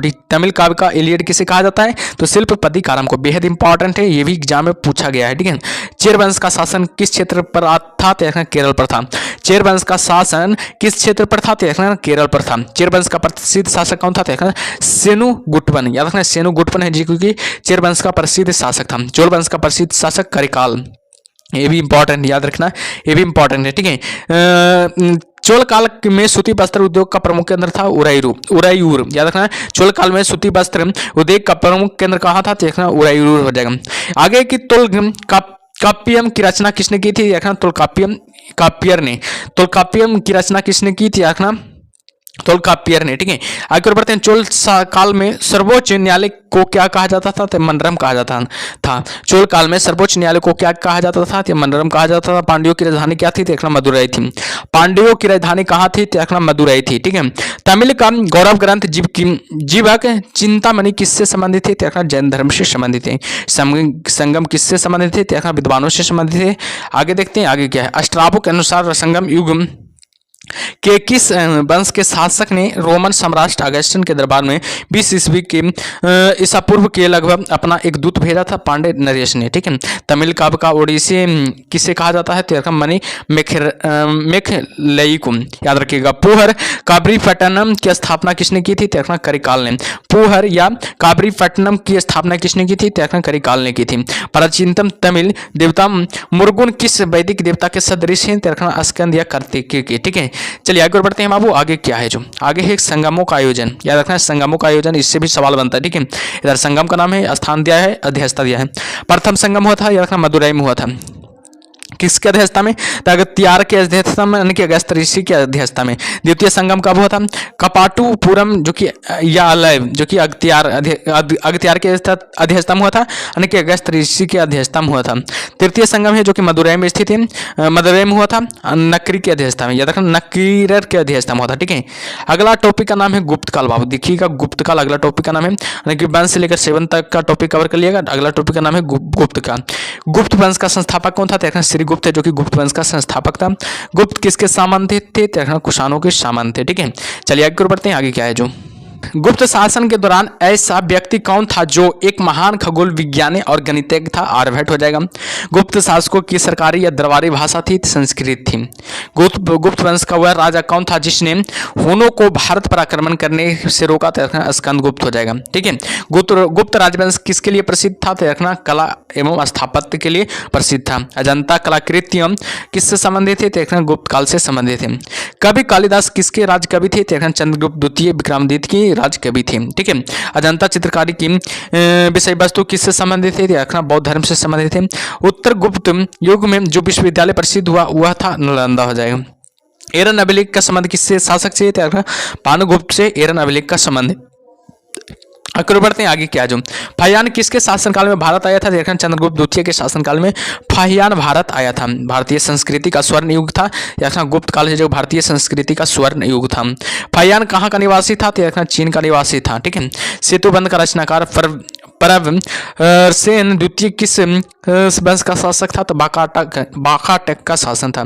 किस गुप्तकालीन शासक को कविराज कहा गया, देखना समुद्रगुप्त को कविराज कहा गया था। स्कंदगुप्त को किस स्तंभ लेख में सक्रोपम कहा गया, रखना कौहम स्तंभ लेख में। ठीक है, चलिए आगे और बढ़ते हैं। आगे क्या है जो आगे है बाबू, फाहियान और ह्वेनसांग के किनके राज्यों में को देखा, याद रखना फाहियान और ह्वेनसांग ने किनके राज्यों को देखा था, चंद्रगुप्त विक्रमादित्य एवं हर्षवर्धन क्रमशः राज्यों के देखे थे, दोनों को राज्यों के देखे थे। धनवर्ती थे, रखना चंद्रगुप्त विक्रमादित्य के राज दरबार के नवरत्न में से एक जो कि प्रसिद्ध चिकित्सक थे। याद रखना गुप्तकालीन प्रशासन प्रणाली किस प्रकार की थी, रखना राज्य तंत्रात्मक था। याद रखना गुप्तकालीन शासन प्रणाली किस प्रकार की थी, रखना राजतंत्रात्मक थी।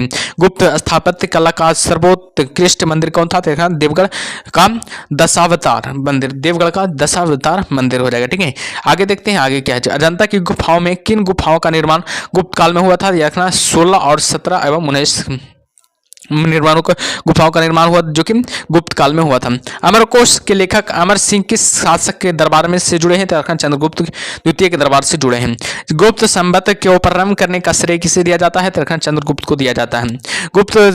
चंद्रगुप्त प्रथम ने गुप्त संवत का प्रारंभ किस उपलक्ष्य में किया था, तो अपने राज्यरोहण के स्मारक के रूप में किया था, अपने राज्यरोहण के स्मारक के रूप में किया था। ठीक है, आगे बाबू नगरों का क्रमिक पतन किस काल की एक महत्वपूर्ण विशेषता थी, देखना गुप्त काल की एक महत्वपूर्ण विशेषता थी।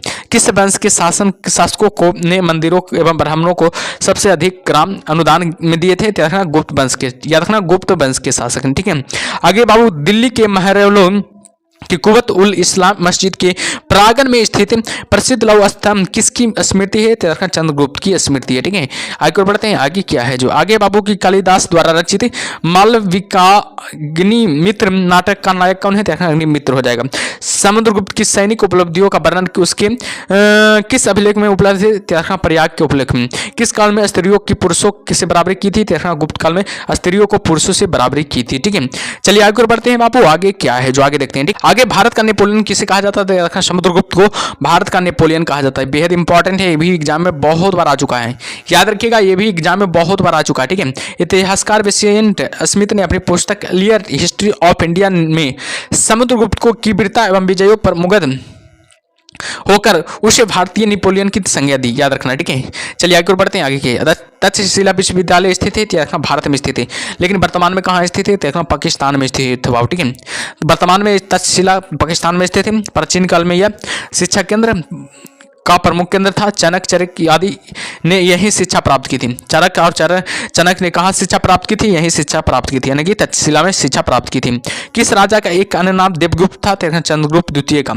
प्रथम गुप्त शासक जिसने परम भागवत की उपाधि धारण की हुआ था, चंद्रगुप्त द्वितीय था। ठीक है, आगे और बढ़ते हैं आगे क्या है जो प्राग प्रशस्ति किसके सैन्य अभियान के बारे में जानकारी देती है, तो समुद्रगुप्त के। ठीक है, गुप्त सम्राट जिसने हुनों को पराजित किया था स्कंदगुप्त हो जाएगा।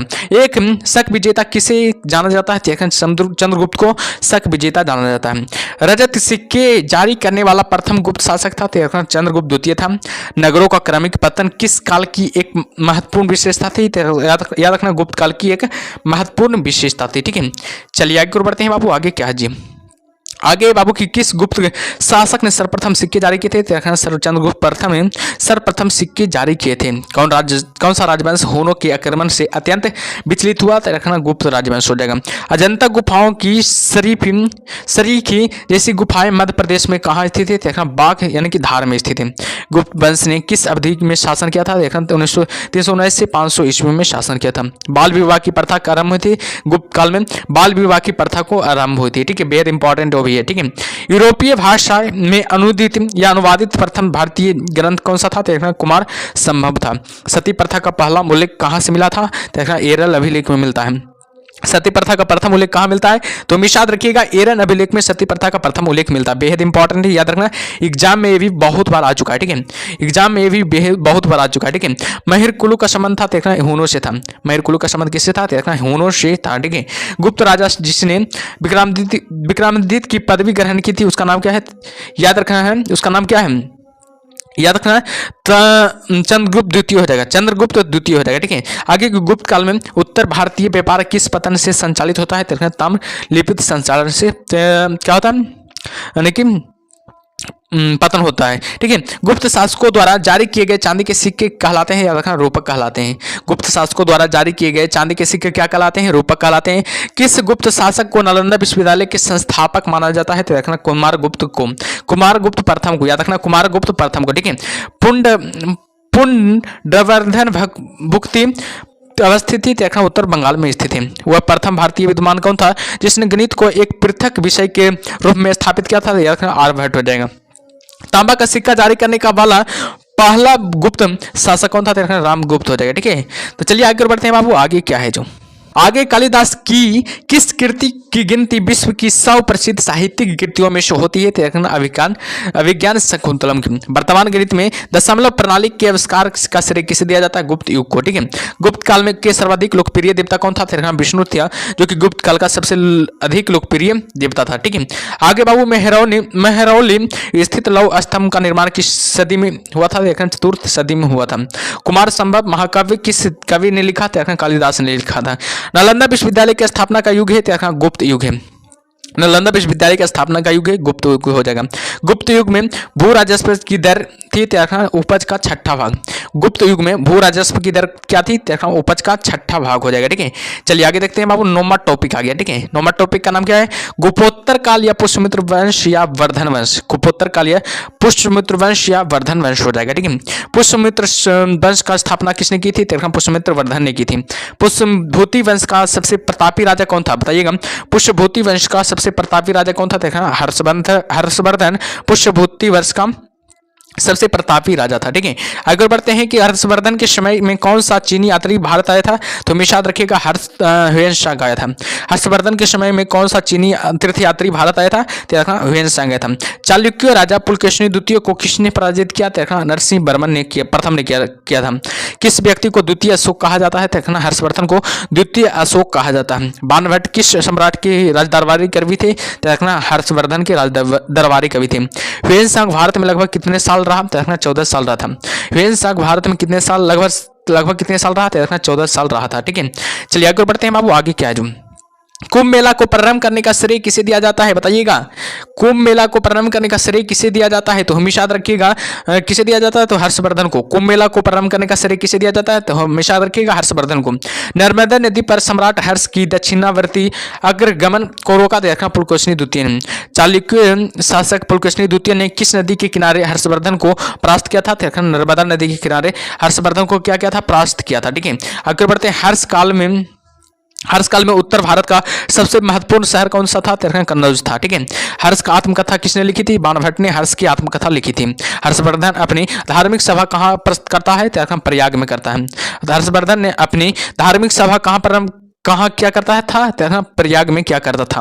वर्धन वंश की राजधानी थानेश्वर किस उत्तर प्रदेश में स्थित थी? देखना हरियाणा में स्थित है। वर्धन वंश की राजधानी थानेश्वर किस प्रदेश में स्थित थी? देखना हरियाणा में स्थित है। हर्षवर्धन ने 606 ईस्वी में हर्ष संवत की स्थापना किस उपलक्ष्य में की थी? देखना अपने राज्यारोहण के उपलक्ष्य में की थी, ठीक है। चलिए आगे बढ़ते हैं बाबू, आगे क्या है जो आगे है कि ह्वेन-त्सांग की भारत में यात्रा के समय सूती कपड़ों के उत्पादन के लिए प्रसिद्ध नगर था, देखना मथुरा था। कवि बाणभट्ट निवासी था, देखना थानेश्वर का निवासी था।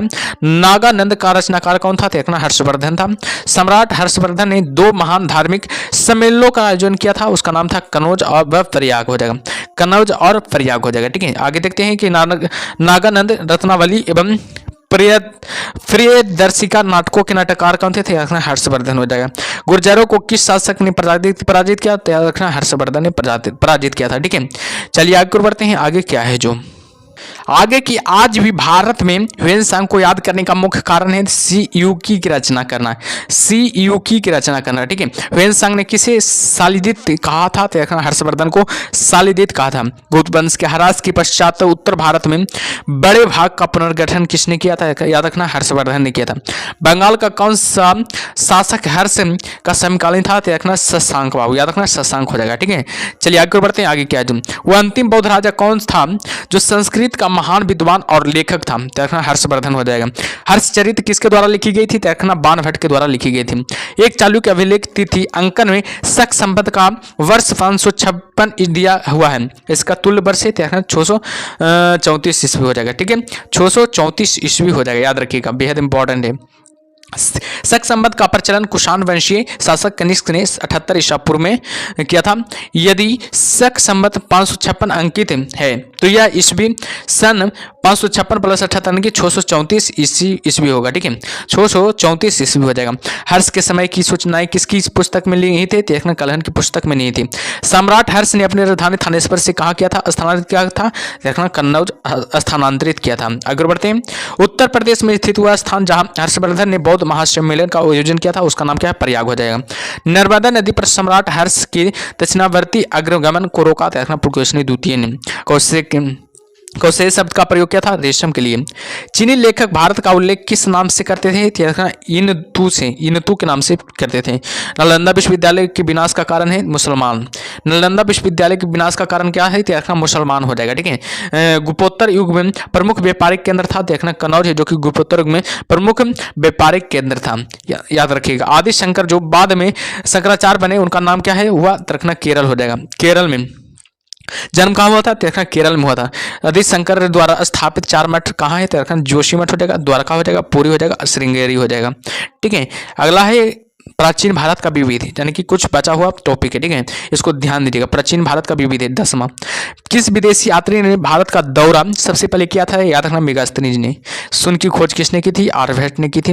महापाषाण संस्कृति में हमें दक्षिण भारत के उस ऐतिहासिक युग से परिचित कराती है जब महापाषाण काल में उपयोग में लाए जाते हैं। तो बड़े पत्थरों से घिरी गई समाधियां, बड़े पत्थरों से घिरी गई समाधियां यानी कि कब्र हो जाएगा, ठीक है। आगे है बाबू की किस पुस्तक का 15 भारतीय 40 विदेशी भाषाओं में अनुवाद किया गया था? तो रखना पंचतंत्र, याद रखना। न्यूमिस्मेटिक्स क्या है? तो रखना सिक्कों व धातुओं का अध्ययन है। हितोपदेश के लेखक कौन है? तो नारायण पंडित थे। बहुत इंपॉर्टेंट है, ठीक है, ध्यान दीजिएगा। नाट्यशास्त्र की रचना किसने की थी? भरत मुनि ने की थी।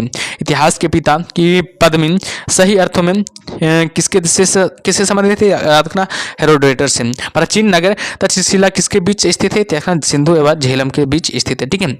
चलिए आगे बढ़ते हैं बाबू। आगे क्या है? जो आगे वह अंग्रेजी कौन था जिसने सर्वप्रथम भगवत गीता का अंग्रेजी में अनुवाद किया था? चार्ल्स विलिंगसन ने। पुरापाषाण काल में आदि मानव के मनोरंजन के साधन थे शिकार थे। किसको चालकोलिथिक एज कहा जाता है? देखना ताम्रपाषाण युग को। स्वप्नवास दत्ता के लेखक है भास हो जाएगा, ठीक है। आगे नालंदा विश्वविद्यालय किसके लिए विश्व प्रसिद्ध था? देखना शास्त्र के लिए, याद रखना तर्कशास्त्र के लिए। उस स्रोत का नाम बताइए जो प्राचीन भारत के व्यापारिक मार्गों पर मौन है। मिलिंद पन्ना हो जाएगा। आधुनिक मानव के हाल का पूर्वज है। क्रो मैग्नन मनुष्य हो जाएगा। ईसा की प्रारंभिक सदियों में भारत तथा रोम के बीच घनिष्ठ व्यापारिक संबंधों की सूचना किस पुरास्थल की खुदाई से प्राप्त है? देखना अरिक के मेडू को, मेडू के स्थल से, ठीक है। आगे और बढ़ते हैं। आगे है बाबू की आधुनिक देवनागरी लिपि का प्राचीनतम रूप है ब्राह्मणी हो जाएगा। मानव द्वारा प्रथम प्रयुक्त अनाज था या रखना चावल, जो कि क्वालिटी मिला था, ठीक है। काव्य शैली का प्राचीनतम नमूना किसके लिए अभिलेख मिलता है? किस अभिलेख में मिलता है? देखना रुद्रदमन के अभिलेख में। कौन सा बंदरगाह पोर्टकुम नाम से दी पेरिलिप्स ऑफ द इरिथ्रियंस सी के अज्ञातनाम लेखक को ज्ञात था? अरिक के मेडू का, ठीक है, याद रखिएगा, ठीक है। चलिए आगे देखते हैं आगे क्या है। जो आगे की ताम्रपाषाण काल में महाराष्ट्र के लोग मृतकों के घर के फर्श के नीचे किस तरह रहकर दफनाते थे? उत्तर से दक्षिण की ओर। भीमबेटका किसके लिए प्रसिद्ध है? त्यागा गुफाओं के शैल चित्र के लिए, ठीक है। प्राचीन भारत में कौन सी लिपि दाईं ओर से बाईं ओर लिखी जाती थी? खरोष्टी लिपि, बेहद इंपॉर्टेंट है, याद रखिएगा। VVI ये बहुत बार पूछा जा चुका है। मालती माधव के लेखक थे? देखना भवभूति है, जो कि मालती माधव के लेखक थे। मुद्रा राक्षस नामक पुस्तक का लेखक कौन था? देखना विशाखा दत्त मुद्रा राक्षस नामक पुस्तक के लेखक थे। किस वंश के राजाओं ने खजुराहो स्थित मंदिर का निर्माण कराया था? तो याद रखना चंदेल वंश के राजा ने खजुराहो स्थित मंदिरों का निर्माण करवाया था। ठीक है, आगे बढ़ते हैं। आबू का जैन मंदिर किससे बना है? बताइएगा, आबू का जो जैन मंदिर है किससे बना है? तो हमेशा याद रखिएगा संगमरमर से बना है। एलिफेंटा की गुफाएं मुख्यतः किस धर्म की माता बलियों के उपयोग के लिए काटकर बनाई गई थी? शैव धर्म के लिए। ठीक है, एलिफेंटा के प्रसिद्ध शैल को काटकर बनाए गए मंदिरों का श्रेय दिया जाता है राष्ट्रकूटों को। अजंता और एलोरा की गुफाएं किस नगर में स्थित थी? औरंगाबाद में स्थित है। कोणार्क का सूर्य मंदिर किसने बनवाया था? नरसिंह देव बर्मन ने। ठीक है, आगे है बाबू की किस काल में को पैगोडा के नाम से जाना जाता है? कोणार्क के सूर्य मंदिर के काल को। ठीक है, तो चलिए क्लास 3 अगला क्लास में मिलते हैं, तब तक के लिए ओके बाय।